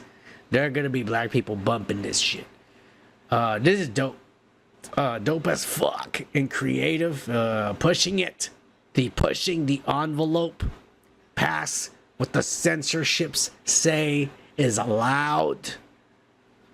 You know what I'm saying? And by censorships, I'm talking about Mossad. Yeah. The people he's talking about, they're the ones that say you're not allowed to say these. Fuck you. Why? God, it's a badass song. I support my YEEZY. He's gonna make more millions, and he's gonna become a multi-billionaire. Because that's what a god on earth does, is he walks above the normal man. like a king. He breaks the rules. He doesn't get penalized for it. His wife walks around naked in public. They don't go to jail for it or get penalized. This guy just keeps getting richer and richer. All right? How dare you even fucking question the man or even dare to call him insane? Fuck you. That's what I gotta say to you unbelievers. But that wasn't the only highlight of the week for my YEEZY. Because he had an interview with Piers Morgan, and it went exactly how you thought it was going to go. Piers Morgan posted on Twitter right after the interview, "I interviewed Kanye West again today." Excuse me. He says in a British accent that I have no ability to make. "Oh, cause I don't speak it. Fuck you! I cannot make the fucking British accent. No goddamn motherfuckers. My teeth are actually perfect and straight, so I can't do their fucking accent. All right, I'm not that good. Anyways, fuck you, Tom Holland. As I expected, given what I've said about him recently, it didn't last long or go well. This was him right before he stumped off like a big baby. This drops on Pierce Uncensored later, trying to get clout and clicks. Come to my channel. Fuck you. Piers Morgan, how dare you come out over here after you pulled your obvious gotcha journalism on YEEZY. And you know what? And I know you're saying, "Oh, this son of man's over here sucking dick." I am going to show you the video, and I am going to let you be the judge, and I am going to let the facts speak for themselves. This is exactly how it went down. I watch what you put out on X. You got 32 million followers, so you're one of the most followed people. See, wait. Now look right now. You're not gonna take inches off my dick, bro. Like, how many followers do I have? Well, how many is it? I think you could do the study. You got a whole staff over there. I thought it was 32 million. How many is it? You obviously know. I mean, no. I mean, don't help them out. You know, they. I'm told it's 33 million now. So congratulations. You're slightly bigger following than I thought. No, congratulations. Your information is correct. You're not just some, dude trying to sub. I'm a gift, bro. You know what I mean? Why do all you people in media act like you haven't played my songs at your weddings or graduations or at funerals or when your child was born? You take somebody that's living like a Lennon, a Michael Jackson, and you just take all this time to just like that nuance right there. It's idiotic. It just shows the hate that you put out for people that put love. There's so much love in the art that I put out. What are you talking about? I haven't said anything. What are you talking about? It's 30. Okay, now you're not taking accountability or responsibility. Literally, you said it. You implied I haven't played your music. Of course I played your music. No, sir. This is what you get for now. We can circle back when you can count. Okay.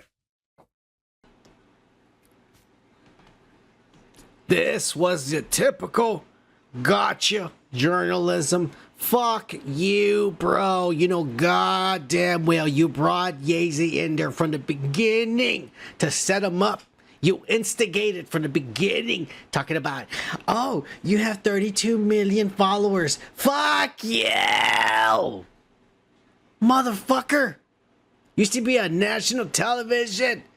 Now you're doing podcasts. You have goddamn well how many followers he has. Trying to fucking, he's got less than what he had. Fuck you. That was a setup from the beginning. You saw it there. This guy did it on purpose. Just trying to instigate YEEZY. And when he started bringing out points, how he always gets disrespected, and you're trying to make him look like he's been, like somehow you're above him, when you know goddamn well you're beneath him. He pointed it out. You try to say, what are you talking about? You're crazy and shit. Fuck you. Everybody always wants to bring out this crazy fucking card. Like it's some kind of red card at the fucking soccer game or something. Oh, he's crazy. He's crazy. He's mental. He's bipolar and shit. Fuck you. This was a setup from the beginning. It was there. You all saw it. This was ass. That's all I'm going to say. YEEZY, I hope he never goes on Piers Morgan. This son of a bitch is a fucking dickhead. He knows goddamn well YEEZY has 33 million people worldwide hanging on every word that he says. And that's more than Mr. Piers Morgan ever will. Not to mention that YEEZY has more money than this dickhead will ever see in his entire life. Or any of us, for that matter.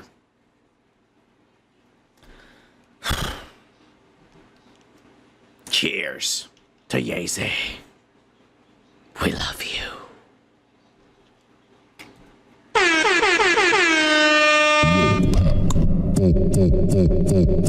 Live. But we're done with the motherfucking YEEZY.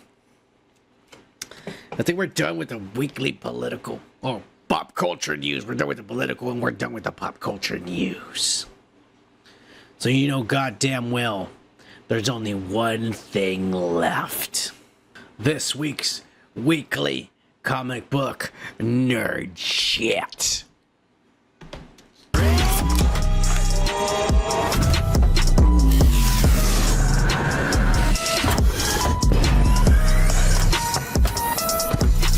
Oh yeah! Comic book nerd shit. And this week, we're going to get right into the ass of the fucking show.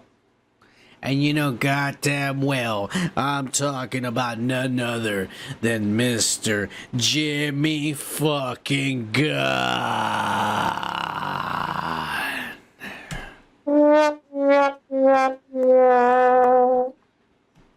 This guy is a fucking idiot who, for whatever reason, lucked out and convinced the heads of Warner Brothers that he is some kind of talented fucking genius.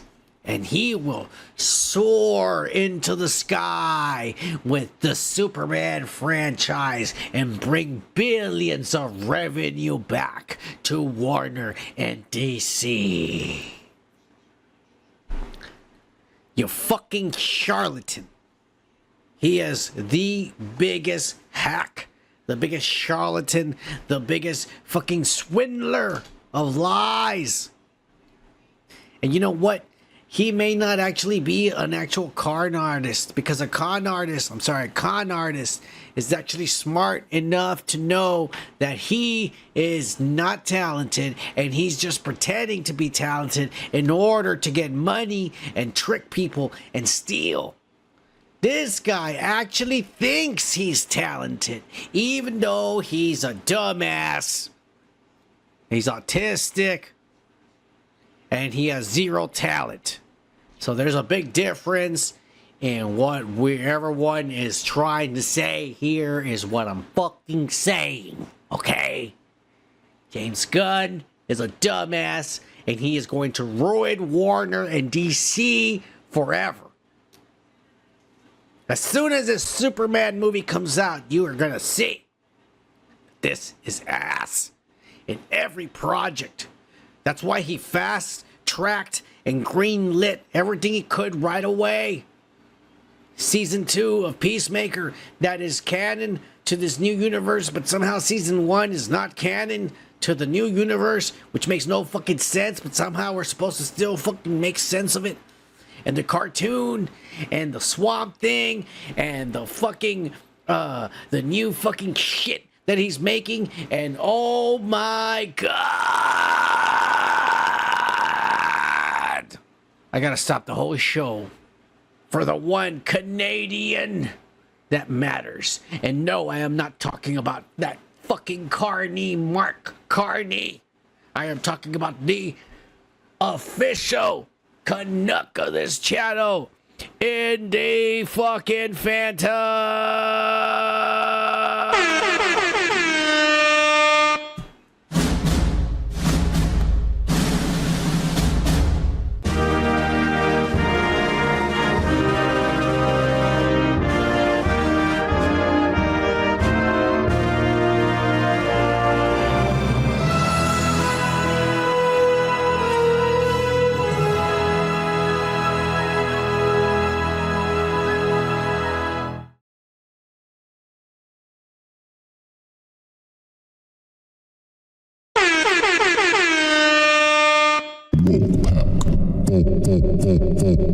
Live.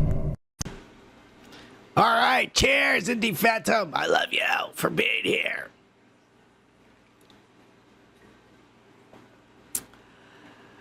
Sorry about that, guys. We're back. James Gunn is a goddamn hack. And if you want to say that Son of Man spends his entire time just talking shit about James Gunn, his whole channel is just James Gunn hating, you want to say that everything's a lie that I say? I'm going to prove to you that this guy's an idiot. You want to know why?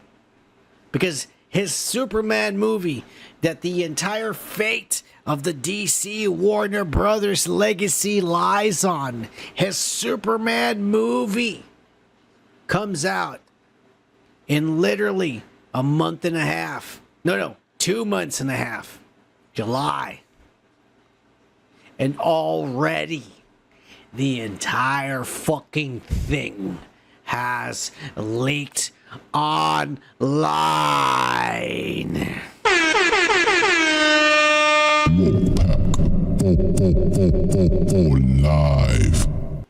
This guy's a fucking idiot. That's what I'm trying to say.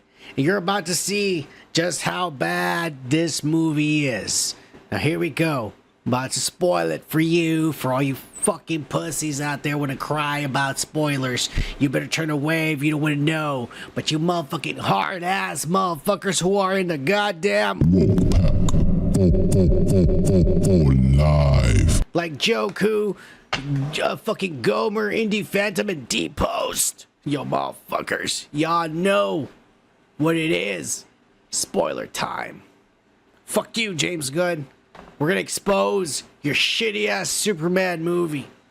Because this movie was already screened fucking 5 or 7 times because Warner is worried about how this guy's an idiot. Oh shit. Somebody saw one of Son of Man's videos and he was talking about this guy's autistic, and they went and found his school records and they said, oh shit, he actually is autistic, and they started freaking the fuck out. Well, guess what? This is gonna be true, and here it is.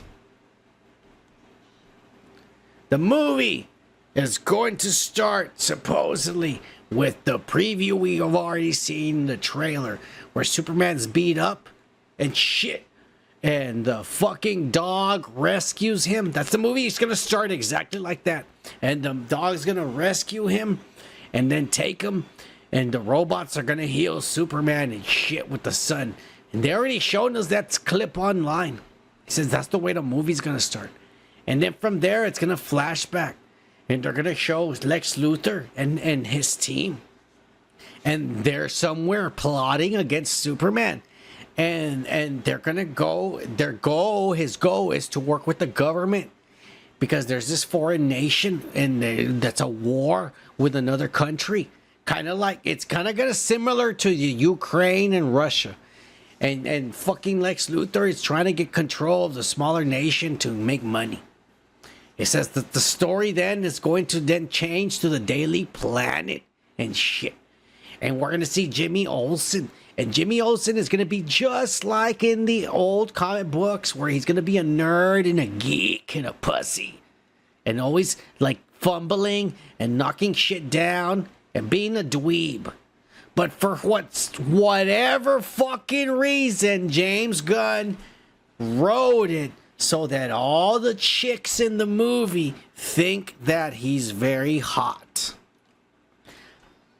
Even though he acts like a dweeb and fucks up and stumbles and falls and all that ass, that's all in there. But somehow all the chicks thinks he's very fucking hot.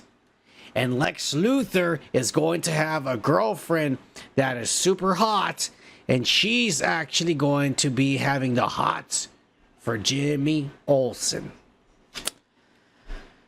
In the Daily Planet, Lois Lane and Clark Kent are going to be very competitive, and Lois Lane is always questioning Clark Kent why he always has good pictures of Superman and interviews, and how come he always has the best stories, and what the fuck. And Clark doesn't like her, and they're very competitive and hating each other. But then later in the movie, it reveals that they're secretly just pretending, because outside of work, they're already boyfriend and girlfriend, and she knows he is Superman. Fuck you, James Gunn. Already, this all sounds like ass. And this is going to be real. This is going to be real. I've already told you that they had been saying that this doesn't even have a cohesive story or plot. That this is more like watching 3 or 4 episodes of a cartoon series back to back to back to back. That's just what this is gonna feel like. Episode 1, continuously into episode 2, episode 3. Small problem resolution, another problem resolution, another problem resolution, another problem. And mostly the problems are Lex Luthor coming up with plans to fuck up Superman. Over and over and over again. That's exactly what this is going to be. Anyways, you don't believe me? Let's move on to the second page of how this movie's going to turn out, which is going to be ass, like I've been saying. It says, then here is one of the most diversive scenes of the movie. Lois jokingly suggests interviewing Superman herself, and this is because they already know each other. She knows he's Superman. And she starts recording their conversation, just playing around. Let me interview Superman. And then it begins as a funny conversation about foreign policy, the Ukraine and Russia, quotation marks. This is where the Biden administration, the anti-Trump shit comes in, right? And they say, oh, then they start fucking getting mad at each other. And it turns into a debate. And Lois storms off, and Clark storms off the other way. And so there's the conflict. And then the next day, fucking Lex Luthor lets out a fucking monster, the kaiju, to destroy the fucking city. And during this, the fucking Justice League, and I think they're gonna be called the Justice, is it the Justice League? What does it say? Oh my god, I forget what it's not the Justice League, the Justice Gang. I think it's the Justice Gang is what they're going to be called. It's fucking stupid. But they're going to be funded by Maxwell Lord, which is James Gunn's brother, who's going to have a cameo in the movie. He's basically the Tony Stark of that universe who funds the team. And he's funding the supposed Justice Gang. And it's Hawk Girl, and it's fucking Green Lantern, and it's Mr. Terrific. And they show up to help Superman fucking stop the fucking, the big kaiju and shit. And whatever the fuck. But Lex Luthor eventually ends up they stop the kaiju and shit. Right? Whatever. The next plan, because I'm telling you, this is like fucking 3 or 4 episodes of a cartoon. The first episode, you saw it Superman over there, and then Lewis and Clark fighting, but then you find out at the end of the episode that they're actually lovers and pretending. The next episode is this kaiju attack and meeting the Justice Gang and shit and stopping the kaiju. And then the next episode starts, and in the next episode, Lex decides to clone Superman. And he makes a clone of Superman, and it's fucking Ultraman and shit. And what he does is he traps Superman in this, and we already said that we said in the spoilers from last week, Lex is going to have a pocket dimension where he has a bunch of monkeys that are hashtagging super shit in order to sway the public on social media against Superman. So he's going to somehow trap Superman inside that pocket dimension. And then Superman's not going to be able to get out. And so the dog knows that Superman's in that pocket dimension, and the dog lets the Justice Gang know, and somehow they manage to get Superman out of there and shit. So now I'm kind of I'm sorry, I'm speeding up again on some of this ass.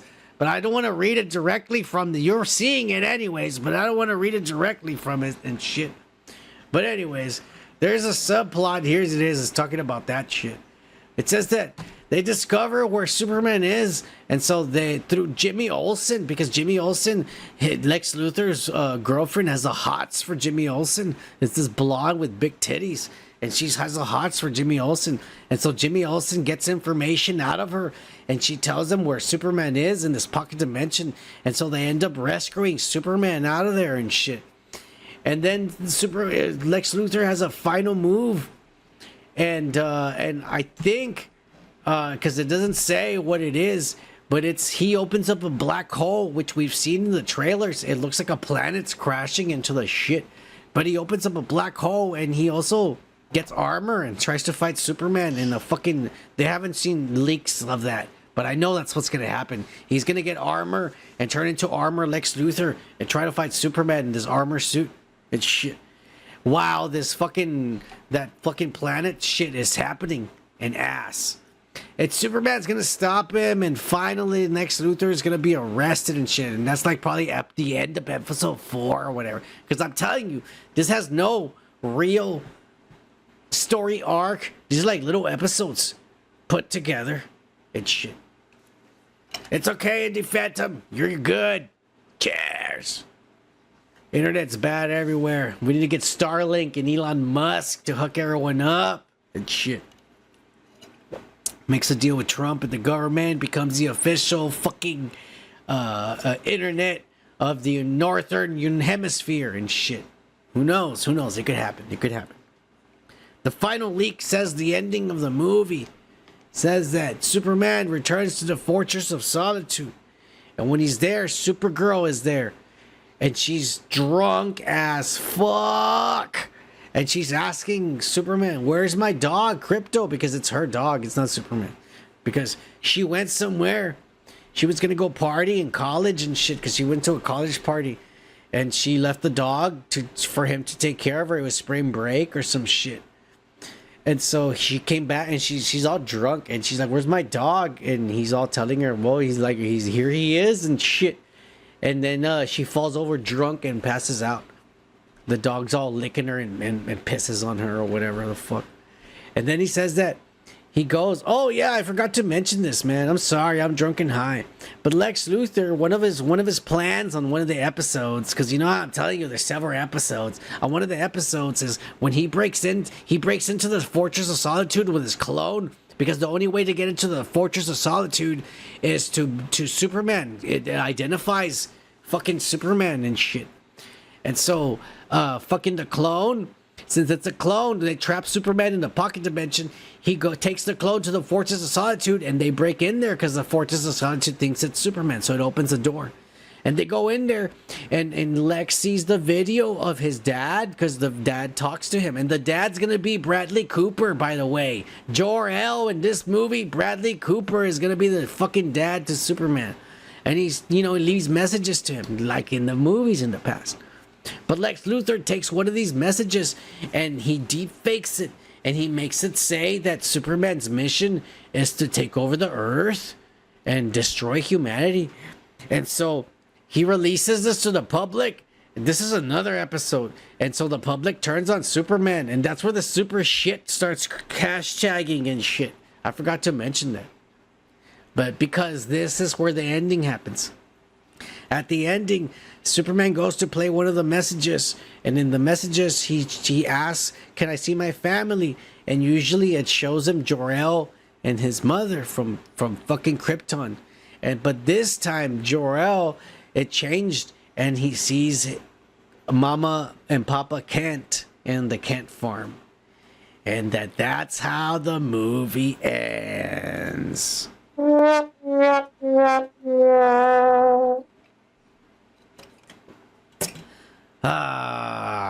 Yeah. Now, he doesn't fuck Supergirl because Supergirl's his cousin.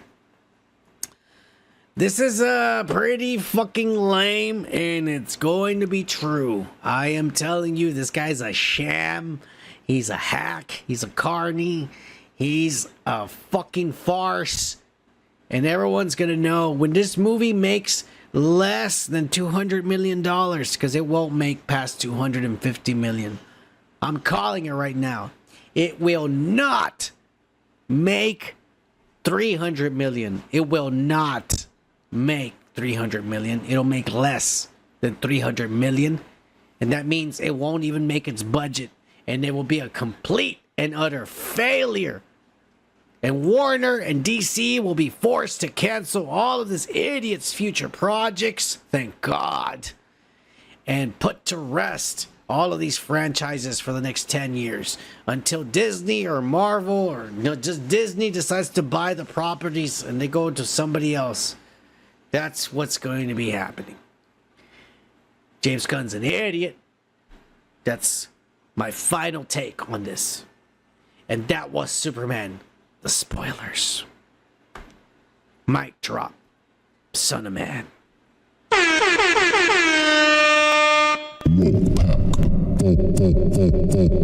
Live. Now let's get into more spoilers because I have real fucking spoilers that actually matter. Unlike James Gunn's piece of shit fucking universe and ass. Because guess what? Well, this isn't spoilers, but it's just ass. Here's some ass on the Marvel side.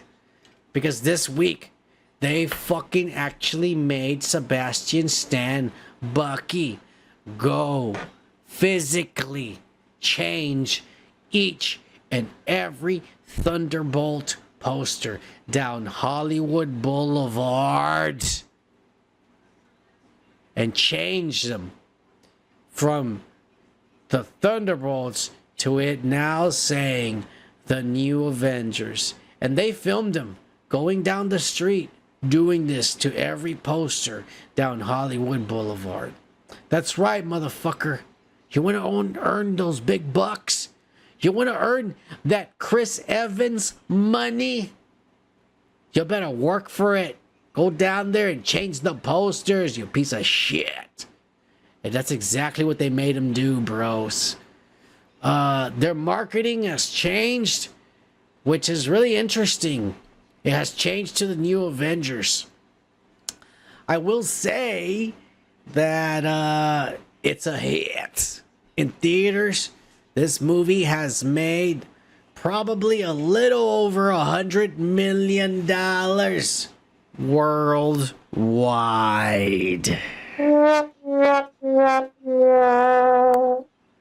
And I don't want to totally shit on that, because that's actually the most successful Marvel opening they've had since Spider-Man No Way Home. They made $100 million worldwide. Back in the day, when Marvel was at its peak, it was making $100 million domestically. And probably 70 to 80 million foreign. So it was making close, a little bit under 200 million worldwide. Now it's only making half of that worldwide. So it's a huge drop. but it is a little bit a huge raise compared to the shittiness their movies had been, because they were barely cracking 70 million worldwide with any of their other shitty movies they've been putting out. So this movie technically is a hit with the audience. People actually went out and paid for it. I even gave it good praising. I recommended you to go spend money on this. I did. And I haven't done that for a Marvel movie in a very long time. Cheers! The cunt from Australia! You can feel it while smoking. You can feel it while drinking. You can feel it getting woke as fuck. So get your slap ready, cause the cunt is here. Cheers, cunt. I love you.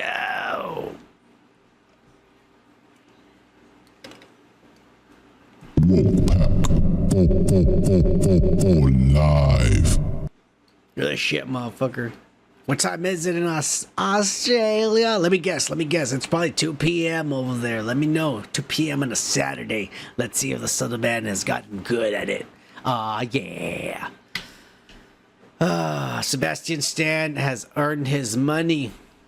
He wants to get paid millions. He's going to go down the street and change every goddamn poster down Hollywood Boulevard. And Kevin Feige says so, motherfucker. You want to be that Mark Ruffalo money? Then you go down there, you earn it, you pussy. And he did. 1 p.m. I was close. All right, let's move on. Some more fucking news. Because guess what? Apparently, Thor 5 is happening someday. Someday after 2027. Because they said, you know what? We are going to finish his story. And it's not going to be in Avengers, Doomsday, or Secret War. His fucking story will end afterwards. And Chris Hemsworth is pushing so hard to have the director of his movie, The Extraction, from Netflix, which is a hit in Netflix, for him to direct the movie. Because he's tired of this silly joke that fucking is lamer than a dad joke every 5 fucking seconds. The attention span of an autistic child in order to fucking watch this movie. I mean, like, he's tired of the stupidness from Taika Waititi and his nonsense. And so he wants something good. Personally, I wanted George Miller. What's his name? The guy who did the fucking, God damn it. What is that movie called? Fuck. Mad Max and shit universe. Thunder Rosa or Furiosa. I want that guy to do the next Thor. But this guy wants the Extraction guy, and that guy's like an action movie, so that might be good as long as it's not jokes, because Thor was never meant to be a surfer. Thor, dumbass dude. This guy has been on Earth for like 2 decades. You think he would stop being a dumbass and know what it is. You know what I'm saying? He even had a roommate. He lived with somebody. He played Fortnite. He knows how to act human. He doesn't have to be a dumbass anymore. But god damn it, we'll see how this turns out. This is probably not going to come out till 2029. Just to let you all know. I don't even know why we're talking about this. It was a slow week. We're moving on to some real spoilers that I didn't even bother advertising. But I bet you, if I would have advertised this, I would have had like 100 people watching tonight. But we're not that kind of channel, because we're not about the clout on this channel. All right, we're about the real motherfuckers. The motherfuckers that get drunk and high on a Friday or Saturday afternoon, like my motherfuckers from Australia. Yeah, cheers.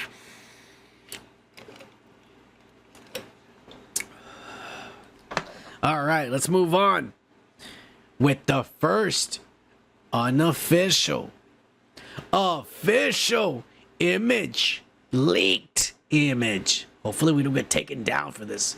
Of Mephisto in the MCU Ironheart show. The trailer coming soon, you all. And you know what? Let me say something about, yes, before anything. That is Sacha Baron Cohen. Borat. Very nice. That's him as Mephisto. That's a very safe design that they went for. I mean, it does the job. It does the job, but I don't know. I wanted something different, something more. Some of the designs we saw from the leaks or the concept art we saw, the leaked concept art looked like more like heavy metal, like he was in a fucking the Kiss band or something like that. Even though that was far out there, I like that more. To me, this is a little too plain. But Mephisto's design in the comics is very, very fucking plain looking. It's pretty much all red. Just plain all red. One fucking color tone. So this is kind of Mephisto. I mean, this is him. Kevin Feige and Marvel are literally about to shadow drop Ironheart next month. It comes out in June, and there is zero promotion for this. Have you seen any advertisement for Ironheart show? Have you seen any commercials for the Ironheart show? No. And it's coming out next month. Apparently, it's coming to light that there's a reason why Marvel and Kevin Feige have decided not to even advertise the goddamn show. And that is because this show is going to be ass. That's right. Kevin Feige says this sucks ass. And I am not going to fucking spend any money on reshoots. This is... Alright, look. The MCU has changed. Hopefully. For the better. Because Kevin Feige is back from his vacation. He is now overseeing projects. And everything has been canceled. And remember last week we said that Jeremy Renner was not going to come back for Hawkeye Season 2. Because they offered him less money. Apparently that's the plan. Kevin Feige supposedly told them offer him less money. So he can fucking say no. And that way we can blame it on him that we're not even going to do Hawkeye Season 2. Apparently Hawkeye Season 2 is canceled. And the reason why is because Kevin Feige came back from wherever the fuck vacation he went on. And he saw the mess and the ratings and everything that sucks ass that we got the past 4 years. And he said, stop everything. Every show that is already barely in pre-production or halt everything and cancel it. All this woke bullshit is done for. We're rewriting everything. Unfortunately, Ironheart was one of those shows that was already done. And since he doesn't want to spend money on reshoots, he's going to have to put it out. But because he doesn't want it to be part of his newly fixed universe, he doesn't want to promote it. Even though technically it's going to be part of his universe. So yes, there's a bad show coming out next month, which we're going to review on a weekly basis.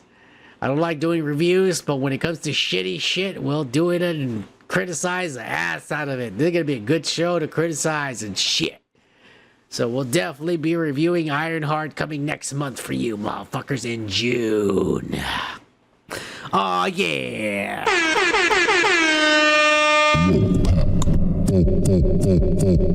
Live. No goddamn well I'm going to trash the shit out of this fucking show. But anyways, let's move on. Leaked image of Mephisto. We're probably the only channel on YouTube that has actually shown that. Let it be known. Here's some leaked Doomsday Leaks. And this is a real legitimate leak coming straight from the actual source. And I'm talking about none other than 60-year-old Nightcrawler Alan Cumming, woke as fuck. Woke as fuck. Himself blurted this out in an interview. They asked him, are you over there filming? He says, I'm currently filming. And they brought down the makeup. It used to take them 4.5 hours to put all the blue and tattoos on me. And now it only takes them 90 minutes. It's pretty cool, he says. I like it. And he says, but right now, and here he goes with the spoilers, I'm filming a scene where I'm fighting Pedro Pascal, Mr. Fantastic. And I accidentally hit him in the head really hard. And I said, oh my God, I just hit Pedro Pascal. Oh, yeah.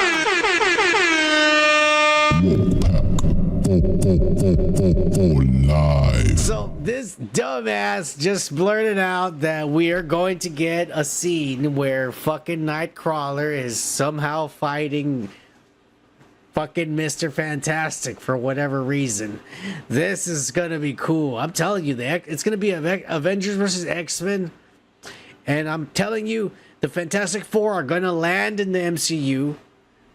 The Thunderbolts or New Avengers are going to find the Fantastic Four first. So the Fantastic Four are going to be on the Avengers side, obviously, when they meet the X-Men.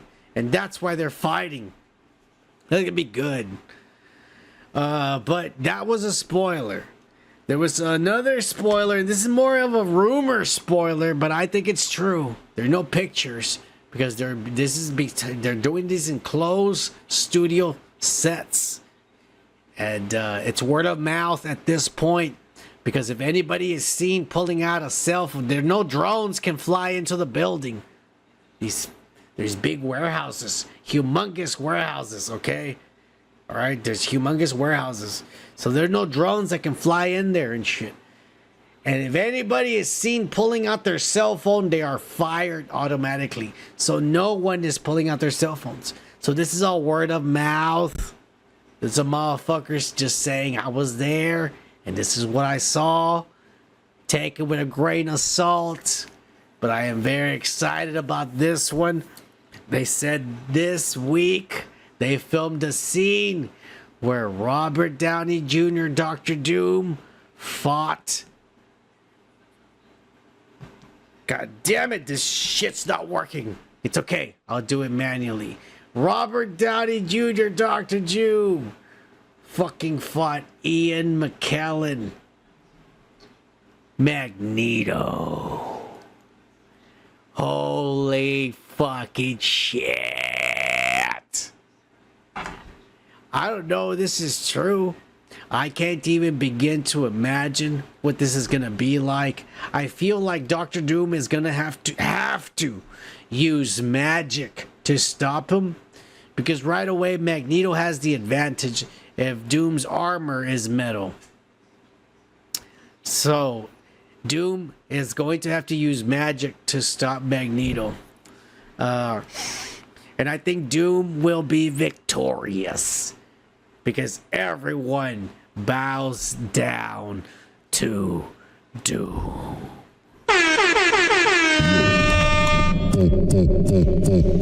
Live. We'll see what happens with that. Very exciting fucking rumored fucking scene they supposedly filmed. Here is the last spoiler for Doomsday that I have for you, because they announced that big cast that we talked about, all of the names and shit that came out in the fucking the video, and they showed the chairs with the names of all the characters. But they said those were not the final cast. That was just the people they currently have on contract. They're going to get more. Here is the supposed leaked full cast list. And this is basically the people that have not been announced yet. And I think some of this might be true. We'll go through it together. Here is the actual cast list for this fucking supposed Doomsday. This is the people that have not been announced but will be in the movie, obviously. Mark Ruffalo, that fucking communist fucking vegan motherfucker, is going to be there with Bruce Banner as the Hulk. Benedict Wong will be there as Wong, of course. Brie Larson, the lesbian, is going to be there with Cara as Captain Marvel. Haileen Steinfeld, the little hottie, is going to be there as the little girl Hawkeye. Don Cheadle is going to come back as Rhodey War Machine. Karen Gillan will be Nebula. That one's up in the air because Guardians of the Galaxy made it seem like they were out. You know what I'm saying? Like she was done. So I don't know about that one. Jeremy Renner is coming back as Hawkeye. That one's also up in the air because if they don't want to pay him enough to be in the motherfucking Hawkeye, what makes you so sure this motherfucker's going to accept whatever chump change you ask him for Doomsday? You pussies. Already they're fucking up, is all I'm going to say. Iman Vellani, this little hottie with the big titties, is definitely coming back because, you know, she's a little girl and she's a big Marvel fan. So she's going to come back as Ms. Marvel. Danny, I forget her last name, but she's going to come back as Okoye from the Dora Milaje. She's going to come back, the little bald hottie from the Dora Milaje from Black Panther. She's going to come back. Tessa Thompson, the lesbian, is going to come back as Valkyrie, lesbian. Ke Hu Kwa is going to come back as Obi. You know what I'm saying? That little boy from the fucking, from the Goonies and shit. Data, he's going to come back. He's an old man now. Teyona Paris. Oh, yeah. Monica Rambeau, the hottie. He's going to come back as Photon. Will Poulter is going to come back as Adam Warlock. Dominic Thorne, Riri Williams, Ironheart. Xochitl Gomez, not speaking a goddamn word of Spanish or Mexican, is coming back as America Chavez. She's definitely American, that's for sure. Sofia Di Martino, the little Italian's coming back as Sylvie. Titania Masley, She-Hulk. I don't know why Bob Iger has a fire ass after that fucking fiasco. But anyways. Abdul Matai is coming back as Wonder Man. I don't know why. If they haven't even released the show Wonder Man before Avengers Doomsday. So I don't know. That's probably a lie. He's probably not in it. Caitlin Newton is coming back as Cassie Lang. I don't even know which little girl that is. We've seen like 4 little Cassie Langs been replaced since the moment they've introduced the character. I don't even know who it is nowadays. The last one had a nice ass. Let's just hope she was of age. Then we have Wumni Musaku as B-15. What the fuck? Is that black lady from Loki? I don't know. It might be. Lashana Lynch as a Maria Rambeau. This lady's hot as fuck. I'm not even gonna lie. This lady's the bomb. She only came out for that little bit, but I'm telling you, bro. She's wearing that fucking binary suit. That's where it's at. Fameka Jensen. Oh, yeah. She's gonna come back with her Botox looking face and shit as Jean Grey. Halle Berry. It's gonna come back as Storm. We already saw her with her short hair and dyed white. So why the fuck would she do that if she's not coming back? Kai Zen as Phyla. That's a little Asian girl from the new Guardians of the Galaxy that goes joop joop joop joop joop joop joop. It's shit. Owen Wilson is coming back as Agent Mobius from the TVA. Chris Pratt as Peter Quill Star-Lord. Samuel Jackson, obviously, as Nick Fury. Charlize Theron as Clea. Benedict Cumberbatch as Doctor Strange. Haley Atwell as Peggy Carter. She's coming back. That lady's super hot. Chris Evans, of course, as Steve Rogers. And then it says, of course, the Guardians of the Galaxy, Bradley Cooper, Rocket, Vin Diesel, Groot. Maria Bakalova as Cosmo. Those are just voice actors. They say Tom Holland is not coming out. But technically, the spoiler says that it's only going to be Spider-Man with the mask on. And he's not actually going to be there. He's going to do voiceovers. No Evangelina Lily, because we already said a while back that she's being a bitch. And says she quits Hollywood. She doesn't want to do any of this ass and wants to help the poor. Paul Bettany, because the Vision show never showed what happened with White Vision. They forgot about him. Elizabeth Olsen, because I think she died, but they're going to bring her back, but not until Secret Wars. Oscar Isaac sucks as Moon Knight, and it doesn't belong, so they didn't put him in there. There's no May Calame. I don't know who the fuck that is. There's no Charlie Cox Daredevil and no Punisher. And there's no Sean Gunn because they don't want to pay James Gunn's brother, who currently now voices 3 or 4 characters in DC. So why the fuck Nick give this motherfucker another paycheck so he can become a millionaire? Fuck him. Fuck you, James Gunn. That's what Kevin Feige's saying.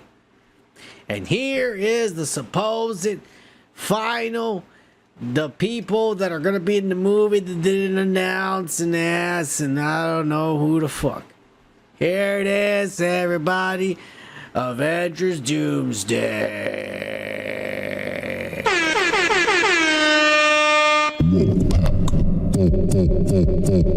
Live.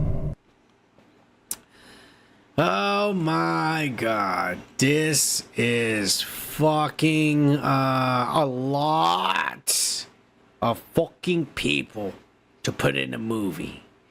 The Russo brothers already said that this first one will definitely be somewhere between 2 and 2.5 hours. And that Secret Wars will definitely be at least, they mean at least 3 hours. So yeah. Very, very, very interesting. We will see how much of this comes out to be a fruition. If you ask me, they're fucking lying about a lot of this. Some of it might be true. Some of it might not. I don't know. I am just one man. And that man is the Son of Man. Alright. I am done fucking ranting like a fucking drunk idiot for you fucking 3 motherfuckers. Or 4. Indy Phantom. And Gomer. And Joku. And my might. My main. My mind. Might. From Australia. The cunt. Might.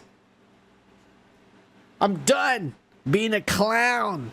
You goddamn motherfuckers. Even though I enjoy the shit out of it. Cheers. So I'm gonna give you some life advice to take home for the evening. And I really don't even know what I'm going to say to you right now. So I'll just come out and say something honest that I might have felt today. Is that the person that you run into, the people you run into throughout the day, they are just like you. They They have problems. They have ambitions. They have dreams. They have goals. They have failures. They have addictions. Just like you. They're just like you. They're another version of yourself. So, don't let yourself get to you throughout the day. Don't let yourself piss you off. Nothing. Whenever you piss yourself off, just remember, I'm just being an idiot. It's okay. It's okay, man. Don't let yourself get under your skin. Because at the end of the day, we're all the same. Cheers, everybody. Have a good weekend, and I'll see you next week. Woke back. What the fuck, man? Fucking running like lady, eh?